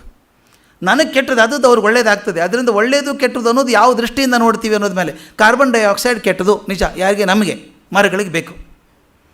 ಹಾವಿಗೆ ವಿಷ ಕೆಟ್ಟದು, ಹಾವಿ ಕೆಟ್ಟದಲ್ಲ, ಕಚ್ಚಿಸಿಕೊಂಡವನಿಗೆ ಅಪಾಯ, ಆದರೆ ಹಾವಿಗೆ ಅದು ಉಪಾಯ. ಹಾವಿಗೆ ಬೇಕದು, ಹಾವಿಗೆ ವಿಷ ಒಳ್ಳೆಯದು, ಅದು ನನಗೆ ಕೆಟ್ಟದ್ದು. ಅದರಿಂದ ಒಳ್ಳೆಯದು ಕೆಟ್ಟದ್ದು ಯಾವುದು ಅನ್ನೋದು ಆ ವಸ್ತುಗಳು ನೋಡುವಂಥದ್ದು. ಬೆಂಕಿ ಬಹಳ ಕೆಟ್ಟದ್ದು, ಯಾವಾಗ? ಮನೆಗೆ ಹತ್ತಿದಾಗ. ಅದರ ಅಡುಗೆ ಮಾಡೋಕ್ಕೆ ಅನಿವಾರ್ಯ ಅದು. ವಸ್ತು ಕೆಟ್ಟದ್ದಲ್ಲ, ಅದನ್ನು ಬಳಸುವಂಥ ರೀತಿ, ನೋಡುವಂಥ ರೀತಿ ಕೆಟ್ಟದ್ದು. ಆದ್ದರಿಂದ ಜಗತ್ತಿನಲ್ಲಿ ಯಾವುದೂ ಕೆಟ್ಟದ್ದು ಇಲ್ಲ, ಒಳ್ಳೆಯದು ಇಲ್ಲ ಅಂತ ಇದಕ್ಕೊಮ್ಮೆ ಹೇಳಿದ್ದೆ ಅನಿಸುತ್ತೆ. ಮಾಸ್ತಿ ವೆಂಕಟೇಶ ಅಯ್ಯಂಗಾರರು ಅವರು ಪಾತ್ರಗಳಲ್ಲಿ ಯಾವುದೂ ಕೆಟ್ಟ ಪಾತ್ರ ಕಾಣಿಸೋಲ್ಲ, ಓದಿರ್ಬೇಕು ನೀವು. ಅವ್ರ ಕಾದಂಬರಿಗಳು ಕೆಟ್ಟ ಪಾತ್ರನೇ ಬರಲ್ಲ. ಬಹಳ ಕೆಟ್ಟ ಮಾತು ಹೇಳಿದರೆ ಅವರು ಅವನ ನಡತೆ ಅಷ್ಟು ಚೆನ್ನಾಗಿರಲಿಲ್ಲವೆಂದು ಜನ ಮಾತನಾಡಿಕೊಳ್ಳುತ್ತಿದ್ದರು. ದೊಡ್ಡ ಮಾತದು, ಅಷ್ಟಂದ್ರೆ ಅದು ಭಾಳ ದೊಡ್ಡ ಮಾತು ಬರ್ತಾಯಿದೆ. ನಾನು ಒಂದ್ಸಲ ಹೇಳಿ, ನಿಮ್ಮ ಕೆಟ್ಟ ಪಾತ್ರ ಸಿಗೋದೇ ಇಲ್ವಾ ಸರ್, ಯಾವುದೂ ಕಾಣಿಸೋದೇ ಇಲ್ವಾ ಅಂತ ಕೇಳಿದೆ. ಕೆಟ್ಟ ಪಾತ್ರ ಇದೆಯಾ ಮೇಷ್ಟ್ರೆ ಅಂದರು. ಇಲ್ವಾ ಸರ್, ಬೇಕಾದಷ್ಟು ಇದೆಯಲ್ಲ ಅಂತ. ಒಂದು ಹೇಳಿ ಅಂದರು. ಏನೋ ಟಕ್ಕಂತ ಬಾಯಿ ಬಂತು, ರಾವಣ ಅಂದೆ. ರಾವಣ ಕೆಟ್ಟವನಲ್ವಾ ಅಂದೆ. ರಾವಣ ಕೆಟ್ಟವನ? ಮಂಡೋದರಿನ ಕೇಳಿದ್ರಾ ಅಂದರು. ಅವ್ರ ಮಾತು ಹೆಂಗಿದೆ ನೋಡಿ, ಮಂಡೋದರಿನ ಕೇಳಿದ್ರಾ ಅಂತ. ನೀವು ಸೀತೆ ದೃಷ್ಟಿ ನೋಡಿದಾಗ ರಾವಣ ಕೆಟ್ಟವನಾಗ್ತಾನೆ. ಅವ್ರು ಹೇಳಿದು, ರಾವಣ ಎಷ್ಟು ದೊಡ್ಡವನು, ಅಸಾಧ್ಯ ದೊಡ್ಡವನು ಅವನು. ಹನುಮಂತ ಹೋದವನು ಹೇಳ್ತಾನೆ ಸುವರ್ಣ ಲಂಕೆ ಅಂತ ಕರೀತಾನೆ. ಅಲ್ಲಿ ಮಲ್ಕೊಂಡಂಥ ರಾವಣ ನೋಡಿ ಇಂದ್ರನಿಗಿಂತ ಹೆಚ್ಚು ಮುಖದ ಮೇಲೆ ಕಳೆ ಇದೆ ಅವನಿಗೆ ಅಂತ ಹೇಳ್ತಾನೆ. ಇಡೀ ಲಂಕೆಯ ಜನ ಅವನು ತಪ್ಪು ಮಾಡಿದಾನೆ ಅಂತ ಗೊತ್ತಿದ್ರೂ ಕೂಡ ಜೀವಾರ್ಪಣೆ ಮಾಡ್ತಾರಲ್ಲ ಅವನಿಗೋಸ್ಕರ, ಅವನು ದೊಡ್ಡವನಲ್ವೇ? ಮತ್ತು ಈಶ್ವರ ಸುಲಭವಾಗಿ ತಕ್ಕೋನಲ್ಲ ಅವನು, ಅವನಿಗೆ ತನ್ನ ಆತ್ಮಲಿಂಗ ಕೊಡಬೇಕಾದ್ರೆ ಅವನ ಭಕ್ತಿ ಹಾಗಿರಬೇಕು. ಅದರಿಂದ ಕೆಟ್ಟದ್ದು ಅಂತ ನೋಡುವಾಗ ಯಾವ ದೃಷ್ಟಿಯಿಂದ ನೋಡ್ತೀವಿ ಅಂತ ಆಗಬೇಕು. ಅದರಿಂದ ನಮ್ಮಲ್ಲಿ ಇರುವಂಥದ್ದು. ಅದಕ್ಕೊಂದು ಮಾತನ್ನು ಡಿ ವಿ ಜಿ ಹೇಳುವಂಥ ಮಾತು ಕಗ್ಗದಲ್ಲಿ, ಪದ್ಯ 26. ಸೃಷ್ಟಿಯ ಆಶಯ ಅದೇನು ಅಸ್ಪಷ್ಟ ಸಂಶ್ಲಿಷ್ಟ. ಸೃಷ್ಟಿಯ ಆಶಯ ಅದೇನು ಅಸ್ಪಷ್ಟ ಸಂಶ್ಲಿಷ್ಟ. ಇಷ್ಟ ಮೋಹಕ ದಿವ್ಯ ಗುಣಗಳು ಒಂದು ಕಡೆ, ಕಷ್ಟ ಭೀಭತ್ಸ್ಯ ಘೋರಂಗಳು ಇನ್ನೊಂದು ಕಡೆ. ಕ್ಲಿಷ್ಟವಿ ಬ್ರಹ್ಮಕೃತಿ ಮಂಕುತಿಮ್ಮ. ಈ ಬ್ರಹ್ಮಕೃತಿನೇ ಕಷ್ಟ. ಬರೀ ಒಳ್ಳೇದಿದೆಯಾ? ಇಲ್ಲ. ನೋಡಿ, ಸೃಷ್ಟಿಯ ಆಶಯ ಅದೇನು, ಸೃಷ್ಟಿಯ ಅಪೇಕ್ಷೆ ಏನಪ್ಪ ಅದು? ಅಸ್ಪಷ್ಟ, ನಮಗೆ ಸ್ಪಷ್ಟವಾಗಿ ಗೊತ್ತಾಗ್ತಾ ಇಲ್ಲ. ಸೃಷ್ಟಿಯ ಅಪೇಕ್ಷೆಯೂ ಗೊತ್ತಾಗ್ತಾ ಇಲ್ಲ. ಸಂಶ್ಲಿಷ್ಟ, ತುಂಬ ಕಾಂಪ್ಲೆಕ್ಸ್ ಆಗಿದೆ, ತೊಡಕಾಗಿರುವಂಥದ್ದು, ಅರ್ಥವೇ ಆಗಲ್ಲ ನಮಗೆ. ಯಾಕೆ ಹಿಂಗೆ ಸೃಷ್ಟಿ ಇದೆ ಇದು? ಏನು ಜೀವನದ ಅರ್ಥ, ಏನು ಪ್ರಪಂಚಾರ್ಥ ಅಂತೆಲ್ಲ ಕೇಳಿದರು. ಇದು ಅಸ್ಪಷ್ಟ ಆಗಿದೆ. ಇಷ್ಟ ಮೋಹಕ ದಿವ್ಯ ಗುಣಗಳು ಒಂದು ಕಡೆಗೆ, ನಮಗೆ ಅತ್ಯಂತ ಇಷ್ಟ ಆಗುವಂಥದ್ದು, ಪ್ರೀತಿ ಬರುವಂಥ ದಿವ್ಯ ಗುಣಗಳು ಒಂದು ಕಡೆ ಇದ್ದಾವೆ. ಇನ್ನೊಂದು ಕಡೆಗೆ ಕಷ್ಟ ಭೀಭತ್ಸ್ಯ ಘೋರಂಗಳು ಇನ್ನೊಂದು ಕಡೆ. ಎರಡೂ ಇದ್ದಾವಲ್ಲ ಜೀವನದಲ್ಲಿ. ಕ್ಲಿಷ್ಟವಿ ಬ್ರಹ್ಮಕೃತಿ ಮಂಕುತಿಮ್ಮ. ಇದು ಬಹಳ ಕಷ್ಟ ಬ್ರಹ್ಮಕೃತಿ. ಒಂದೇ ಇಟ್ಟಿದ್ರೆ ಚಾಯ್ಸೇ ಇಲ್ದಿದ್ರೆ ಚೆನ್ನಾಗಿತ್ತಲ್ಲ. ನಾನು ಇವತ್ತು ಹೇಳ್ತೀನಿ, 20ನೇ ಶತಮಾನದಲ್ಲಿ ಬಹಳಷ್ಟು ತಕರಾರು ಬಂದಿರೋದು is the problem of choices. ನಾವು ಹೇಳ್ತೀವಿ ಚಾಯ್ಸ್ ಬಂದು ಅನುಕೂಲ ಆಗಿದೆ ಅಂತೀವಲ್ಲ, ಇನ್ನೊಂದು ದೃಷ್ಟಿಯಿಂದ ನೋಡೋದಾದರೆ ನಮ್ಮ ಜೀವನ ಕಾಂಪ್ಲೆಕ್ಸ್ ಆಗಿರೋದೇ ಚಾಯ್ಸಿಂದ. ಮೊದಲು ನಮ್ಮ ಭಾರತದ ರಾಷ್ಟ್ರಪತಿಯಾಗಲಿ ಪ್ರಧಾನಮಂತ್ರಿಗಳಾಗಲಿ they had to travel by the divine Ambassador car only. ಅದೊಂದೇ ಅಂಬ್ಯಾಸಡರ್ ಕಾರ್. ಅವಾಗ ಎಲ್ಲರೂ ಅದೇ 3 ಕಾರ್ ಇತ್ತು. ನಾವು ಹುಡುಗರಾಗಿದ್ದಾಗ ಅಂಬ್ಯಾಸಡರ್ ಒಂದು, ಫಿಯೆಟ್ ಒಂದು ಹೆರಾಲ್ಡ್ ಅಂತ ಒಂದು ಕಾರ್ ಇರೋದು. ಆ 3 ಕಾರ್. ಈಗ ನೀವು ಒಂದು ಕಾರ್ ತೊಗೊಳಕ್ಕೆ ಹೋದರೆ ಒಂದೇ ಕಂಪ್ನಿಯಲ್ಲಿ 50 ಕಾರಿದೆ. ಸುಪೀರಿಯರ್ ಮಾಡೆಲ್ ಏನೇನೋ 108 ಇದೆ. ಅದೇ ರೀತಿ ಊಟ ಮಾಡುವಾಗ ಮನೆಯಲ್ಲಿ ಯಜಮಾನ ಆಗಲಿ ಸೇವಕ ಆಗಲಿ ಒಂದೇ ಊಟ, ಅದೇ ಅನ್ನ ಅದೇ ಸಾಂಬಾರು ಸಂಬಿರ್ತಿತ್ತು. ಈಗ ಊಟಕ್ಕೆ ನೀವು ಅಕಸ್ಮಾತ್ತಾಗಿ ಏನಾದರೂ ಹೋಟೆಲಿಗೆ ಹೋದರೆ, ಗಂಡ ಹೆಂಡತಿ ಇಬ್ಬರು ಮಕ್ಕಳು ಊಟಕ್ಕೆ ಹೋದರೆ ಒಂದೇ ತಿಂಡಿ ಆರ್ಡರ್ ಮಾಡೋಕ್ಕೆ ಆಗೋದೇ ಇಲ್ಲ. ಒಂದು 100 ಪೇಜಿನ ಪುಸ್ತಕ ಇಡ್ತಾರೆ ನಿಮ್ಮ ಮುಂದೆ, ಅದು ಓದೋದ್ರಲ್ಲೇ ಸಂಭ್ರಮ ಹೋಗುತ್ತೆ. ಆ ತರಕಾರಿಗಳ ಹೆಸರು ಏನು ಚಂದ ಹೆಸರುಗಳು, ತಿಂತೀರೋ ಬಿಡ್ತೀರೋ, ಓದೋಕ್ಕೆ ಚೆನ್ನಾಗಿರ್ತದೆ. ನೀವು ಹೋದರೆ ಆರ್ಡರ್ ಮಾಡಿ ನೋಡಿ, 4 ಜನ ಹೋದರೆ ಮಗ ಹೇಳ್ತಾನೆ ನನಗೆ ಈ ಪಲ್ಯ ಬೇಕು, ನನಗೆ ಇದು ಬೇಕು, ಇದು ಬೇಕು, ಇದು ಬೇಕು, 10 ವೆರೈಟಿ. ಕೊನೆಗೆ ಒಂದು ಊಟ ಮಾಡೋಕ್ಕೆ ಸಾಧ್ಯವೇ ಇಲ್ಲ ನಾವು. ಹಾಗಾಗಿದೆ ಈ ಪರಿಸ್ಥಿತಿ. ಈಗ ಮನೆಯಲ್ಲಿ ಚಾಯ್ಸಸ್ ತುಂಬ ಆಗಿದೆ. ಅದಕ್ಕೆ ಚೆನ್ನಾಗಿ ಹೇಳ್ತಾರೆ, ಚಾಯ್ಸ್ ಇಲ್ಲದೆ ಹೋಗಿದ್ದು ಎಷ್ಟು ಚೆನ್ನಾಗಿತ್ತಲ್ಲ. ಕ್ಲಿಷ್ಟವಿ ಬ್ರಹ್ಮಕೃತಿ ಮಂಕುತಿಮ್ಮ. ಇನ್ನೊಂದು ಪದ್ಯ 28 ಅದಕ್ಕೆ ಸಪೋರ್ಟ್ ಮಾಡೋ ಹಾಗಿರುವಂಥದ್ದು. ಕಾರುಣ್ಯ ಸರಸ ಸೌಂದರ್ಯ ರುಚಿಗಳೇ ಇದೆಯಲ್ಲ, ರುಚಿಗಳಿದ್ದಾವಲ್ಲ, ಸೃಷ್ಟಿ ಕಾರಣವೆನಿಪವೋಲ್ ತೋರ್ಪುದು ಒಂದು ಕ್ಷಣ. ಕಾರುಣ್ಯ ಸರಸ ಸೌಂದರ್ಯ ರುಚಿಗಳು ಇದ್ದಾವಲ್ಲ ಇವೆಲ್ಲನೂ ಸೃಷ್ಟಿ ಕಾರಣವೆನಿಪವಲು ತೋರ್ಪುದು ಒಂದು ಕ್ಷಣ. ಸುಂದರವಾದದ್ದು, ಕರುಣೆಯಿಂದಿರುವಂಥದ್ದು, ಸೌಂದರ್ಯವಾಗಿರುವಂಥದ್ದು, ರುಚಿ ಇರುವಂಥದ್ದು ಇದೇ ಇರ್ಬೋದೇನೋ ಕಾರಣ ಅಂತ ಅನಿಸೋ ಹಾಗೆ ಒಂದು ಕ್ಷಣ ಅನಿಸುತ್ತಂತೆ. ಮತ್ತು ಮುಂದೆ ಕಾರ್ಪಣ್ಯ ಕಟುಕತೆಗಳು ಎನಿಪುದು ಇನ್ನೊಂದು ಕ್ಷಣ. ಇನ್ನೊಂದು ಕ್ಷಣ ನೋಡಿದಾಗ ಜೀವನದಲ್ಲಿ ಏನಿದೆಯಪ್ಪ, ಬರೀ ಕಾರ್ಪಣ್ಯ, ಕಷ್ಟ, ಕಟುಕತೆ, ಹಾರ್ಷಿದೆ ಅಂತ ಅನಿಸುತ್ತೆ. ತೋರದು ಆವುದು ದಿಟವೋ ಮಂಕುತಿಮ್ಮ. ನಮ್ಗೆ ಗೊತ್ತೇ ಆಗ್ತಾಯಿಲ್ಲ ಯಾವುದು ದಿಟ ಅಂತ ಗೊತ್ತಾಗ್ತಾ ಇಲ್ಲ, ಸತ್ಯ ಯಾವುದು ಗೊತ್ತಾಗ್ತಾ ಇಲ್ಲ. ನಿಜವಾಗಲೂ ಜಗತ್ತಿರೋದೇನು, ಒಳ್ಳೆಯದಾ ಕೆಟ್ಟದ್ದ? ಆ ಕ್ಷಣದ ಅನುಭವವೇ ಗತಿಯದು. ಆಗ ಕೃಷ್ಣ ಅರ್ಜುನನಿಗೆ ತನ್ನ ವಿಭೂತಿಗಳನ್ನು ಹೇಳೋಕೆ ಶುರು ಮಾಡ್ತಾನೆ. ತನ್ನ ವಿಭೂತಿಗಳು ಯಾವ್ಯಾವುದು ಅಂತ.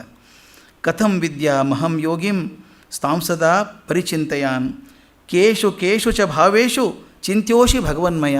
ನೀನು ಯಾವ ರೀತಿ ಚಿಂತೆ ಮಾಡ್ತೀಯೋ ಅಲ್ಲಿದ್ದೆ ನೋಡಪ್ಪ. ನನ್ನನ್ನು ಹೇಗೆ ವಿಚಾರ ಮಾಡಲಪ್ಪ ನಿನ್ನ ಅಂತ ಕೇಳ್ತಾನೆ ಅರ್ಜುನ. ಹೇಗೆ ವಿಚಾರ ಮಾಡಲಿ, ಯಾವ ರೂಪದಲ್ಲಿ ನೋಡಲಿ ನಿನ್ನ, ಯಾವ ಭಾವದಲ್ಲಿ ನೋಡಲಿ, ಆ ಭಾವ ಹೇಳಿಬಿಡು ನನಗೆ ಸ್ವಲ್ಪ ಅಂತ ಕೇಳಿದಾಗ ಇದು ಭಾಳ ದೊಡ್ಡ ಮಾತು, ನನಗಿಷ್ಟವಾಗಿರುವಂಥ ಮಾತು. ನಾವು ಸಾಮಾನ್ಯವಾಗಿ ಭಗವಂತನ ಅರ್ಜುನ ಕೇಳ್ತಾನೆ, ಶರಣಾಗತಿ ಆದಂಥವನು, ನೀನು ಯಾವ ರೂಪದಲ್ಲಿ ನೋಡಲಿ, ಯಾವ ರೂಪದಲ್ಲಿ ಚೆನ್ನಾಗಿ ಕಾಣಿಸ್ತೆ ಹೇಳು, ನೋಡ್ತೀನಿ ಅಂತ. ಇದು ಭಾವದ ಉತ್ಕಟತೆಗೆ ಹೋದಾಗ ಬರುವಂಥ ಮಾತು, ತುಂಬ ಶರಣಾಗತನಾದವನ ಮಾತು. ಆಧ್ಯಾತ್ಮಿಕ ಒಲವು ಹಸಿವು ಉಳ್ಳವರಿಗೆ ಮಾತ್ರ ಆಧ್ಯಾತ್ಮಿಕ ಬೋಧನೆ ಅಮೃತ ಆಗ್ತದೆ, ಉಳಿದವರಿಗೆ ಭಾಳ ಬೋರ್ ಆಗ್ತದೆ. ಇರೋದೇ ಹಾಗೆ, ವಿಷಯ ಇರೋದು. ಅದ್ರ ಬಗ್ಗೆ ಒಲವಿದ್ದಾಗ ಆಸಕ್ತಿ ಬರ್ತದೆ, ಆ ಒಲವು ಬರಬೇಕು. ಉಳಿದವ್ರಿಗೆ ಅದೇನೂ ಅಲ್ಲ. ಅರ್ಜುನನಿಗೆ ಈಗ ಹಸಿವು ಬಂದುಬಿಟ್ಟಿದೆ. ಅದು ಇಷ್ಟು ದಿವಸ ಬರೀ ಶೌರ್ಯ ಇತ್ತು, ಆ ಶೌರ್ಯ ಹೋಗ್ಬಿಡ್ತು. ಮನಸ್ಸಿನಲ್ಲಿ ನಂಬಿಕೆ ಹೋಗಿತ್ತು, ಶ್ರದ್ಧೆ ಹೋಗಿತ್ತು, ಆ ಶ್ರದ್ಧೆ ಬಂತು. ಈಗ ಪೂರ್ತಿ ನಂಬಿಕೆ ಬಂದಿದೆ ಕೃಷ್ಣನ ಮೇಲೆ. ಹೇಳಪ್ಪ ನೀನು ಯಾವ ರೀತಿ ನಂಬಲಿ ಹೇಳು, ಯಾವ ರೀತಿ ಪೂಜೆ ಮಾಡಲಿ ಅಂತ ಕೇಳ್ತಾನೆ. ಕೇಳಿದಾಗ ಇದು ಭಾರತೀಯರಿಗೆ ವಿಶೇಷವಾಗಿರುವಂಥ ಆಧ್ಯಾತ್ಮಿಕ ಒಂದು ಚಿಂತನೆ. ನಮ್ಮ ಹುಡುಗರಿಗೆ ಹೊಸದ ಆಧ್ಯಾತ್ಮಿಕ ಓದದೇ ಹೋದರೂ ಕೂಡ ಗೊತ್ತಿಲ್ಲದ ಹಾಗೆ, ಅದು ಜೀನ್ಸ್ ಮೂಲಕನೋ ಏನೋ ಗೊತ್ತಿಲ್ಲ, ಮನೆ ವಾತಾವರಣದ ಮೂಲಕ ಸಾಕಷ್ಟು ಜನಕ್ಕೆ ಗೊತ್ತಿರುತ್ತೆ ಇದ್ರ ಬಗ್ಗೆ.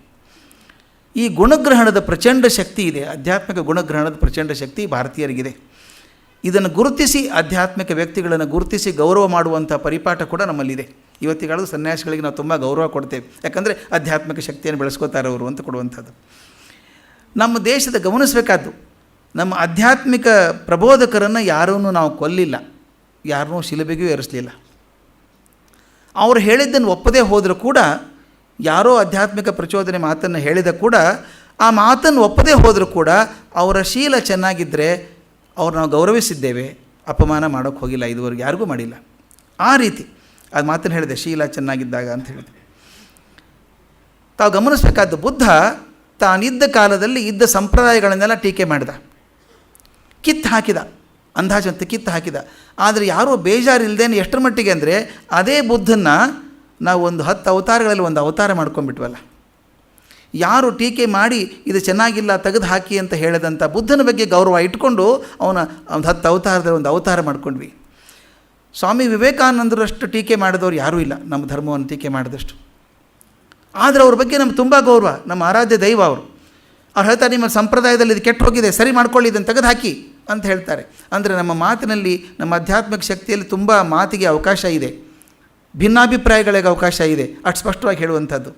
ಇದನ್ನೆಲ್ಲ ಹೇಳಿದಂಥ ಧರ್ಮ ಭಾರತದಲ್ಲಿ ಒಂದು ನಂಬಿಕೆ ಮಾತ್ರ ಆಗದೆ ಒಂದು ಅನುಭವ ಆಯಿತು ಅಂತ ಮಾತನ್ನು ಹೇಳ್ತಾರೆ. ಅದಕ್ಕೆ ಒಂದು ಪದ್ಯ ಇದೆ, ಪದ್ಯ 54. ಫಲವಿಲ್ಲ ಕಾರ್ಯಕಾರಣವಾದದಿಂ, ಫಲವಿಲ್ಲ ಕಾರ್ಯಕಾರಣವಾದದಿಂ, ತತ್ವ ಸಿಲುಕದು ಎಮ್ಮಯ ತರ್ಕ ಕರ್ಕಶ ಅಂಕುಶಕ್ಕೆ, ಸುಳಿವುಗಳು ಆಗೀಗಳದು ಸೂಕ್ಷ್ಮಾನುಭವಗಳಲ್ಲಿ ತಿಳಿಮನದಿ ನೋಲ್ಪರ್ಗೆ ಮಂಕುತಿಮ್ಮ. ಫಲವಿಲ್ಲ ಕಾರ್ಯಕಾರಣವಾದದಿಂ. ನಾವು ಸಾಮಾನ್ಯವಾಗಿ ಕಾರ್ಯಕಾರಣವಾದ ಅಂತ ಹೇಳ್ತೀವಿ. ಒಂದು ಕಾರ್ಯಕ್ಕೆ ಒಂದು ಕಾರಣ ಇರಬೇಕು, ಯಾವುದೇ ಒಂದು ಕೆಲಸ ಆಗಿರೋ ಒಂದು ಕಾರಣ ಇರಬೇಕು ಅಂತ ಹೇಳಿ ಕಾರ್ಯಕಾರಣ ಅಂತ ಹೇಳ್ತೀವಿ ನಾವು. ಅದು ವಾದ ಮಾಡಿ ಉಪಯೋಗ ಇಲ್ಲ, ಯಾಕಂದರೆ ತತ್ವ ನಿಲುಕದು, ಆ ಮೂಲ ತತ್ವ ಇದೆಯಲ್ಲ ನಮ್ಮ ನಿಲ್ಕೋದಿಲ್ಲ. ಎದಕ್ಕೆ? ನಮ್ಮಯ ತರ್ಕ ಕರ್ಕಶ ಅಂಕುಶಕ್ಕೆ. ಬರೀ ತರ್ಕಕ್ಕೆ ಸಿಗೋದಲ್ಲ, ಅದು ಅನುಭವ ಆಗುವಂಥದ್ದು. ಸುಳಿವುದು ಆಗೀಗಳದು ನಮ್ಮ ಸೂಕ್ಷ್ಮಾನುಭವಗಳಲ್ಲಿ, ನಮ್ಮ ಸೂಕ್ಷ್ಮ ಅನುಭವಗಳಲ್ಲಿ ಮಾತ್ರ ಅದು ಗೊತ್ತಾಗ್ತದೆ, ತರ್ಕಕ್ಕೆ ಸಿಗುವಂಥದ್ದಲ್ಲ. ಭಗವಂತ ಹೇಗಿದ್ದಾನೆ, ಎಷ್ಟು ಕೈ ಇದೆ, 4 ಕೈನೋ 6 ಕೈನೋ ಇದ್ದರೆ ಮತ್ತೆ ನಾಳೆ ರಾಮಕೃಷ್ಣಗೆ ಬರಬೇಕು. ಇಷ್ಟು 1000 ಕೈ ಇದ್ದು 2 ಕೈ, 1000 ಮುಖ ಇದ್ದು 2 ಕೈ ಇದ್ದರೆ ನೆಗಡಿ ಬಂದಾಗ ಏನು ಮಾಡ್ತೀಯಮ್ಮ ಅಂತ ಕೇಳುವಂಥ ಪ್ರಶ್ನೆ. ಅವನ ಚಿಂತೆ ಅದು. ಆ ಚಿಂತೆ ಅಲ್ಲ, ನಮಗೆ ತರ್ಕ ಇಲ್ಲ, ಇಲ್ಲಿ ಅನುಭವಗಳಾಗಬೇಕು. ಸುಳಿಯುವುದು ಅದು ಯಾವಾಗಲೂ ಅಲ್ಲ, ಆಗೀಗಳದು, ಸುಳಿಯುವುದು ಆಗೀಗಳದು ಸೂಕ್ಷ್ಮಾನುಭವಗಳಲ್ಲಿ ತಿಳಿಮನದಿ ನೋಳ್ಪರ್ಗೆ ಮಂಕುತಿಮ್ಮ. ಮನಸ್ಸು ತಿಳಿಯಾಗಿ ಯಾರು ಸೂಕ್ಷ್ಮ ಅನುಭವಗಳು ತೆರೆಕೊಂಡಿದ್ದಾರೋ ಅಂಥವ್ರಿಗೆ ಅನುಭವ ಆಗುವಂಥದ್ದು. ಈ ಅನುಭವ ಅನ್ನುವಂಥದ್ದು ಬಹಳ ವಿಚಿತ್ರವಾದಂಥದ್ದು. ಒಂದು ಗುಡಿ ಇತ್ತು, ಹಳೆ ಗುಡಿ, ಬಹಳ ಪ್ರಖ್ಯಾತವಾದಂಥ ಗುಡಿ, ಸಹಸ್ರಾರು ಜನ ಬರೋರು. ಆ ಗುಡಿಯನ್ನು ಸ್ವಚ್ಛ ಮಾಡ್ಕೊಳ್ಳೋದಕ್ಕೊಬ್ಬ ಕಸ ಗುಡಿಸೋನಿದ್ದ. ಅವನು ಅಲ್ಲೇ ಕಸ ಗುಡಿಸ್ಕೊಂಡು 20-30 ವರ್ಷ ಇದ್ದು ವಯಸ್ಸಾಗಿದೆ. ಅಲ್ಲೇ ಇರೋದರಿಂದ ದಿನಾಲೂ ದೇವರ ದರ್ಶನ ಆಗ್ತಾಯಿತ್ತು, ಅವನಿಗೆ ವಿಗ್ರಹ ದರ್ಶನ ಆಗ್ತಿತ್ತಂತೆ. ಅವನು ದೇವ್ರ ಬಗ್ಗೆ ಕರುಣೆ ಬಂತು. ನಾನು 30 ವರ್ಷದಿಂದ ನೋಡ್ತಾ ಇದ್ದೀನಿ, ಪಾಪ ನಿಂತೇ ಇದ್ದಾನೆ ದೇವರು, ಕೂತೇ ಇಲ್ಲ. ಏನು 1000 ಜನ ಬರ್ತಾರೆ, ಬೇಡ್ಕೋತಾರೆ, ಕೊಟ್ಟೆ ಕೊಡ್ತಾನೆ, ನಗನಗ್ತಾ ಇದ್ದಾನೆ. ಮುಖ ಹಾಗೇ ಇದೆ, ಮುಖ ಬದಲಾವಣೆ ಆಗಲಿಲ್ಲ. ತೊಂದರೆ ಆಗಲ್ವ ಅವನಿಗೆ? ಅವನಿಗದು ವಿಗ್ರಹ ಅನ್ನಿಸ್ಲೇ ಇಲ್ಲ, ಅವನೊಂದು ಚೈತನ್ಯ ಅನ್ನಿಸ್ತು. ಒಂದು ದಿವಸ ರಾತ್ರಿ ಎಲ್ಲರೂ ಹೋದ್ಮೇಲೆ ಆ ವಿಗ್ರಹ ನಿಂತ್ಕೊಂಡು ಕೈ ಮುಗಿದು ಹೇಳಿದಂತೆ, ಭಗವಂತ ನಿನ್ನ ಬಗ್ಗೆ ಭಾಳ ಕರುಣೆ ಬರುತ್ತಪ್ಪ ನನಗೆ. ನೀನು ಜನರಿಗೆ ಕರುಣೆ ತೋರಿಸ್ತೀಯ, ಬೇಡಿದ್ದೆಲ್ಲ ಕೊಡ್ತೀಯ, ನಿಂತೇ ಇದೆಯಲ್ಲೋ ಮಾರಾಯ, ಕಾಲು ನೋಯಿಸಲ್ವ? ಒಂದು ಸ್ವಲ್ಪ ರೆಸ್ಟ್ ತೊಗೋ, ಎಲ್ಲ ರೆಸ್ಟ್, ನೀನು ಸ್ವಲ್ಪ ರೆಸ್ಟ್ ತೊಗೋ. ಆ ಪುರೋಹಿತರು ಹೋಗಿಲ್ವ ಮನೆಗೆ, ನೀನು ಸ್ವಲ್ಪ ರೆಸ್ಟ್ ತೊಗೋ ಅಂತ ಹೇಳಿದಂತೆ. ಭಗವಂತನಂತೆ ತೊಗೋಬೇಕಂತೀನಪ್ಪ, ನನ್ನ ಜವಾಬ್ದಾರಿ ಯಾರು ತೊಗೊಳ್ಳೋರು? ನನ್ನಿಂದ ಏನಾದರೂ ಆಗೋದಿದ್ರೆ ಹೇಳೋ ಮಾರಾಯ, ಮಾಡ್ತೀನಿ ಅಂತಂದ ಕಸ ಗುಡಿಸೋನು. ನಿನ್ನ ಕಡೆಯಿಂದ ಆಗತ್ತಪ್ಪ, ನೀ ಮಾಡ್ತೀಯಾ? ಮಾಡ್ತೀನಿ. ಏನು ಮಾಡ್ಬೇಕು ಹೇಳು? ಇಲ್ಲ ಅನ್ನಬಾರ್ದು. ಇಲ್ಲ ಅನ್ನಲ್ಲ. ಏನು? ನಾಳೆ ಒಂದು ದಿವಸ ನೀನೇ ದೇವರಾಗ್ಬಿಡು, ನಾನು ರೆಸ್ಟ್ ತೊಗೋತೀನಿ, ನನ್ನ ಆಕಾರ ನಿನಗೆ ಕೊಟ್ಬಿಡ್ತೀನಿ. ನಾನು ನಾಳೆ ಒಂದು ದಿವಸ 24 hours ನೀನು ನಿಂತ್ಕೊಂಡ್ಬಿಡ್ಬೇಕು. ಆದರೆ ಒಂದು ಕಂಡೀಷನ್ ಇದೆ, ನೀನು ಕೆಲಸ ಮಾಡೋಕ್ಕೆ ಹೋಗ್ಬಾರ್ದು. ನೀನು ದೇವ್ರು ಹಂಗೆ ನಿಂತ್ಕೋಬೇಕಷ್ಟೇ. ಜನ ಬರ್ತಾರೆ, ಸಾವಿರಾರು ನಗನಗ್ತಾ ಇರಬೇಕು, ಕೈ ಮುಕ್ಕೊಂಡು ಕೈ ಇಟ್ಕೊಂಡು ಹಾಗೆ ನಿಂತಿರ್ಬೇಕು. ನೀನು ಮಾತಾಡಬಾರ್ದು, ಕೆಲಸ ಮಾಡಬಾರ್ದು. ಕೆಲಸ ನಾ ಮಾಡ್ತೀನಿ ಎಲ್ಲ. ಆಯ್ತಪ್ಪ, ರೆಸ್ಟ್ ತಗೋ ನೀನು ಅಂದಂತೆ. ಮರುದಿವಸ ಬೆಳಗ್ಗೆ ಆಗೋದ್ರೊಳಗೆ ಈ ಕಸ ಗುಡಿಸೋನು ದೇವರಾಗಿ ನಿಂತಿದ್ದ ವಿಗ್ರಹದಲ್ಲಿ. ಭಗವಂತ ಅಲ್ಲಿ ಮರೆಯಾಗಿ ನಿಂತು ಕೂತು ನೋಡ್ತಾ ಇದ್ದ. ಬೆಳಗ್ಗೆ ಜನ ಬರೋರು. ಒಬ್ಬ ಭಾರೀ ಶ್ರೀಮಂತ ಬಂದ, ಕೋಟ್ಯಾಧೀಶ, ಭಾರೀ ಕೋಟ್ಯಾಧೀಶ ಬಂದು ಜನ ಇತ್ತಲ್ಲ, ತುಂಬ ಜನ, ಎಲ್ಲರ ಕಣ್ಣಿಗೆ ಕಾಣಿಸೋ ಹಾಗೆ 1 ಕೋಟಿ ರೂಪಾಯಿಯನ್ನು ಆ ಹುಂಡಿಗೆ ಹಾಕಿದ. ಅದು ಮುಖ್ಯ, ಎಲ್ಲರಿಗೆ ಕಾಣಿಸೋ ಹಾಗೆ ಹಾಕಿದ. ಅಂದರೆ ಹಾಕಿದ್ದೀನಿ ಅಷ್ಟೊಂದು ಗೊತ್ತಾಗಬೇಕು. ಆಮೇಲೆ ಮುಂದೆ ವಿಗ್ರಹದ ಮುಂದೆ ಬಗ್ಗಿ ನಮಸ್ಕಾರ ಮಾಡಿದ. ಹೇಳುವಾಗ ಶ್ರೀಮಂತನ ಪರ್ಸು ಭಾರವಾಗೇ ಇರುತ್ತೆ, ಅದು ಪರ್ಸ್ ಬಿತ್ತು ಕೆಳಗಡೆ. ಅವನು ನೋಡಲಿಲ್ಲ, ಹಾಗೆ ನಮಸ್ಕಾರ ಮಾಡಿ ಹೋದ. ಅವನ ಹಿಂದೆ ಒಬ್ಬ ಬಡವ ಬಂದ. ಪಾಪ ಬಡವ ಅಂದರೆ ಅಸಾಧ್ಯ ಬಡವ. ಅವನು ಏನೂ ಇಲ್ಲ. ಭಗವಂತ ನೀನು ಏನು ಪರೀಕ್ಷೆ ಮಾಡ್ತಿ ಮಾಡಪ್ಪ, ಕತ್ತು ಕೊಟ್ಟು ನಿಂತುಬಿಟ್ಟಿದ್ದೀನಿ, ನೀನು ನೀರಲ್ಲಾದರೂ ಹಾಕು, ಹಾಲಲ್ಲಾದರೂ ಹಾಕು. ಇದು ನನ್ನ ಕೈಯಲ್ಲಿ ಇರೋದು ಒಂದೇ ₹1. ಇನ್ನೇನೂ ಇಲ್ಲ ನನ್ನ ಮನೆಯಲ್ಲಿ, ಒಂದು ಕಾಳು ಅಕ್ಕಿ ಇಲ್ಲ. ಇದು ನಿನಗೆ ಅರ್ಪಿಸ್ಬಿಟ್ಟಿದ್ದೀನಿ, ಒಂದು ರೂಪಾಯಿ ನಿನಗೆ ಹಾಕಿದ್ದೀನಪ್ಪ. ಅದಕ್ಕೆ ನಾನು ಪಾರು ಮಾಡೋದು ಏನೇಪ್ಪ, ಏನು ಮಾಡ್ತಿದ್ದು ನೋಡು, ದಾರಿ ತೋರಿಸು, ಮನೆಯಲ್ಲಿ ಮಕ್ಕಳು ಹಸ್ಕೊಂಡಿದ್ದಾರೆ ಅಂತ ಹೇಳ್ದ. ಅವನು ಬಗ್ಗೆ ನಮಸ್ಕಾರ ಮಾಡ್ದ. ನೋಡಿದ ಮುಂದೆ ಪರ್ಸ್ ಇದೆ. ಅವನಂದ ಭಗವಂತನೇ ಇಟ್ಟಿದ್ದಾನೆ. ನೋಡಿ, ಈಗ ಕೇಳಿದ ತಕ್ಷಣ ಕೊಟ್ಟ ಭಗವಂತ. ಜಾಗೃತ ದೇವಸ್ಥಾನ ಅಂತ ಹೇಳಿದರು. ಪರ್ಸ್ ತೊಗೊಂಡ. ಥ್ಯಾಂಕ್ ಯು ಭಗವಂತ, ಉಪಕಾರ ಆಯಿತು ಅಂದ ಹೋದ. ಅವನ ಹಿಂದೆ ಒಬ್ಬ ನಾವಿಕ ಬಂದ, ಒಬ್ಬ ಸೀಮನ್, ಅವನು ಸಮುದ್ರದ ನಾವಿಕ. ಅವನು ಬಂದು ನಮಸ್ಕಾರ ಮಾಡ್ದ. ಯಾಕೆ ಮಾಡ್ದ ಅಂದ್ರೆ, ಇವತ್ತು ರಾತ್ರಿ ಪ್ರವಾಸಕ್ಕೆ ಹೊಟ್ಟಿದ್ದಾನೆ, ಹಡಗಿಗೆ ಹೊಟ್ಟಿದ್ದಾನೆ. ನನ್ನ ಯಾತ್ರೆ ಸಫಲ ಆಗಲಪ್ಪ ಭಗವಂತ, ಆಶೀರ್ವಾದ ಮಾಡೋದು, ನಮಸ್ಕಾರ ಮಾಡ್ತಿದ್ದಾನೆ. ನಮಸ್ಕಾರ ಮಾಡೋ ಹೊತ್ತಿಗೆ ಆ ಶ್ರೀಮಂತ ಹೋಗಿದ್ದಾನೆ ಹೊರಗಡೆ, ಪರ್ಸ್ ನೋಡ್ಕೊಂಡಿದ್ದಾನೆ, ಪರ್ಸ್ ಇಲ್ಲ ಅಂತ. ಪೊಲೀಸ ಕರ್ಕೊಂಬಂದ. ಇವನೇ ನೋಡ್ರಿ ಪರ್ಸ್ ತೊಗೊಂಡದ್ದು ನಾವಿಕ ಅಂದ. ನಾವಿಕ ನಾನು ತೊಗೊಂಡಿಲ್ಲ ಅಂದ. ಸುಳ್ಳು ಹೇಳ್ಬೇಡ, ಯಾರೂ ಹೋಗಿಲ್ಲ, ಬಡವ ಹೋದದ್ದನ್ನು ಯಾರೂ ನೋಡಿಲ್ಲ, ಇವನೇ ಮಾಡಿದ್ದು. ಅವನು ಹಿಡ್ಕೊಂಡು ಹೋದರು. ಆಗ ನಾವಿಕ ಅಂದ, ಭಗವಂತ ಇದೇನಾ ನಿನ್ನ ನ್ಯಾಯ? ಮುಂದೆ ಆಗ್ತಾಯಿದೆ ಅನ್ಯಾಯ. ನಾನು ತೊಗೊಂಡಿಲ್ಲ ಪರ್ಸು, ಯಾರು ತೊಗೊಂಡ್ರೋ ಗೊತ್ತಿಲ್ಲ ನನಗೆ, ನನ್ನ ಮೇಲೆ ಬರ್ತಾಯಿದ್ದೆ, ನಾನು ಜೈಲಿಗೆ ಹಾಕ್ತಾರೆ, ನಾನು ಪಾರು ಮಾಡಬಾರ್ದ ನೀನು ಅಂದ.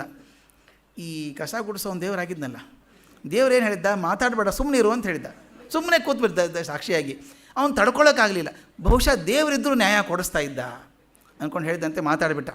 ನೋಡಿ, ಆ ಪರ್ಸ್ ಕದ್ದದ್ದು ಇವನಲ್ಲ, ನಾವಿಕ ಅಲ್ಲ, ಆ ಪರ್ಸ್ ಸಿಕ್ಕದ್ದು ಬಡವನಿಗೆ ಅಂತ ಹೇಳಿದ. ಅವ್ರಿಗೆ ಆಶ್ಚರ್ಯ, ಭಗವಂತ ಮಾತಾಡ್ತಾನೆ ಅಂಥೇಳಿ ಆ ನಾವಿಕನ ಬಿಟ್ಟರು. ಹೋಗಿ ಬಡವನ ಹಿಡಿದು ಹೊಡ್ಕೊಂಡು ಕರ್ಕೊಂಡು ಜೈಲಿಗೆ ಹಾಕಿದರು. ಸಾಯಂಕಾಲ ಆದಮೇಲೆ ಮತ್ತೆ ಟ್ರಾನ್ಸ್ಫರ್ ಆಗಬೇಕಲ್ಲ, ಇವನು ಒಪ್ಪಿಸ್ಬಿಟ್ಟು ಹೇಳಿದಂತೆ, ಭಗವಂತ ನಾನು ಸರಿಯಾಗಿ ಆ್ಯಕ್ಟಿಂಗ್ ಮಾಡಿದ್ನ, ನಾನು ತಪ್ಪಾಯ್ತು ಏನಾದರೂ ಅಂತ, ನೀ ಅನಾಹುತ ಮಾಡಿದೆಯಲ್ಲೋ ಅನ್ನಂತ. ನಿನಗೇನು ಹೇಳಿದ್ದೆ, ನಾನು ಸುಮ್ಮನೆ ನಿಂತ್ಕೋಬೇಕು ದೇವರಾಗಿ, ಮಾತಾಡಬಾರ್ದು ಅಂತ ಹೇಳಿದ್ದೆ. ನೀನೇನು ಮಾಡಿದೆ? ನೀನು ಸಹಾಯ ಮಾಡೋಕ್ಕೆ ಹೋಗಿ ಅಪಚಾರ ಮಾಡಿದೆ, ಗೊತ್ತಾ? ನೀನು ಏನು ಮಾಡಿದೆ? ನಾನು ಪ್ಲ್ಯಾನ್ ಬೇರೆ ಇರ್ತದೆ ನಂದು. ಆ ವ್ಯಾಪಾರಿ ಏನು ಧರ್ಮ ಕೊಡೋಕ್ಕೆ ಬಂದಿಲ್ಲ, ಅವನು ತೋರ್ಸೋಕೆ ಬಂದಿದ್ದ ದುಡ್ಡಿದೆ ನನ್ನ ಕಡೆ ಅಂತ. ಅವನ ಜೇಬಲ್ಲಿದ್ದಂಥ ದುಡ್ಡಿದೆಯಲ್ಲ, ಕಸ, ಅದು ಏನೂ ಅಲ್ಲ, ಸ್ವಲ್ಪ ಏನೂ ಅಲ್ಲ ಅವನಿಗೆ ಕಳ್ಕೊಂಡದ್ದು, ಏನು ಸಂಬಂಧನೇ ಇಲ್ಲ ಅವನಿಗೆ. ಆ ಬಡವನಿಗೆ 1 ವಾರ ಊಟ ಆಗಿರೋದು, ಕಷ್ಟ ಇತ್ತು ಅವನಿಗೆ. ಅವನಿಗೆ ಸಿಗಲಿ ಅಂತ ನಾನು ಮಾಡಿದ್ದ ಹಾಗೆ. ಆ ನಾವಿಕನ ಬಿಡಿಸ್ಬಿಟ್ಟೆ ಅಲ್ಲ ನೀನು, ಬಿಡಿಸ್ಬಾರ್ದಾಗಿತ್ತು. 1 ದಿವಸ ಜೈಲಿಗೆ ಹೋಗಬೇಕಾಗಿತ್ತು ಅವನು. ಅಯ್ಯೋ, ಅವನು ಯಾಕೆ ಜೈಲಿಗೆ ಹೋಗಬೇಕು? ನಿನಗೆ ಗೊತ್ತಿಲ್ಲ ಅವನ ಹಣೆ ಬರದಲ್ಲಿ ಏನಾಗೋದಿತ್ತು, ಇದು ಹಡಗಿಗೆ ಹೋಗ್ತಾನಲ್ಲ ಇವತ್ತು ಬಿರುಗಾಳಿ ಬಿಟ್ಟು ಹಡಗು ಒಡೆದು ಸತ್ತು ಹೋಗ್ತಾನೆ ಸಾಯಂಕಾಲ ಇವತ್ತು ಅವನು. ಒಂದು ದಿವಸ ಜೈಲಲ್ಲಿ ಇದ್ದಿದ್ದರೆ ಅವನು ಉಳ್ಕೋತಾ ಇದ್ದ, ಬಡವನಿಗೆ ಊಟ ಆಗ್ತಿತ್ತು, ಇವನು ಸಮೇತನ ಕರಗ್ತಿದ್ದ, 3 ಆಗ್ತಿತ್ತು. ನೀನು ಉಪಕಾರ ಮಾಡೋಕ್ಕೆ ಹೋಗಿ ಅಪಕಾರ ಮಾಡೋಕ್ಕೆ ಹೋದೆ. ಅದಕ್ಕೆ ಹೇಳ್ತಾರೆ ಅವರು, ಫಲವಿಲ್ಲ ಕಾರ್ಯಕಾರಣದ ವಾದದಿಂ. ಬರೀ ಕಾರ್ಯಕಾರಣ ಮಾಡಿದ್ರೆ ಇಲ್ಲ. ತತ್ವ ನಿಲುಕೋದು ಎಮ್ಮಯ್ಯ ಕರ್ಕಶ ತರ್ಕಶ ಅಂಕೋಕೆ ಸುಳಿಯುವುದು ಆಗೀಗಳದು ಸೂಕ್ಷ್ಮಾನುಭವಗಳಲ್ಲಿ. ಯಾವಾಗ ತಿಳಿ ಮನದಿ ನೋಳ್ಪರ್ಗೆ ಮಂಕುತಿಮ್ಮ, ಯಾರು ತಿಳಿ ಮನಸ್ಸಿಂದ ನೋಡ್ತಾರೋ ಅವ್ರಿಗೆ ಮಾತ್ರ ಅರ್ಥ ಆಗ್ತದೆ ಅಂತ. ಹೀಗೆ ಸಹಸ್ರಾರು ವರ್ಷಗಳೇ ಬಂದಂಥ ನಮ್ಮ ಪದ್ಧತಿ, ಆ ನಂಬಿಕೆ ನಮ್ಮ ಜೀವನ ಕಾಪಾಡುತ್ತೆ. ಇದರ ಮುಂದಿನ ಭಾಗವನ್ನು ನಾಳೆ ನೋಡೋಣ. ನಮಸ್ಕಾರ.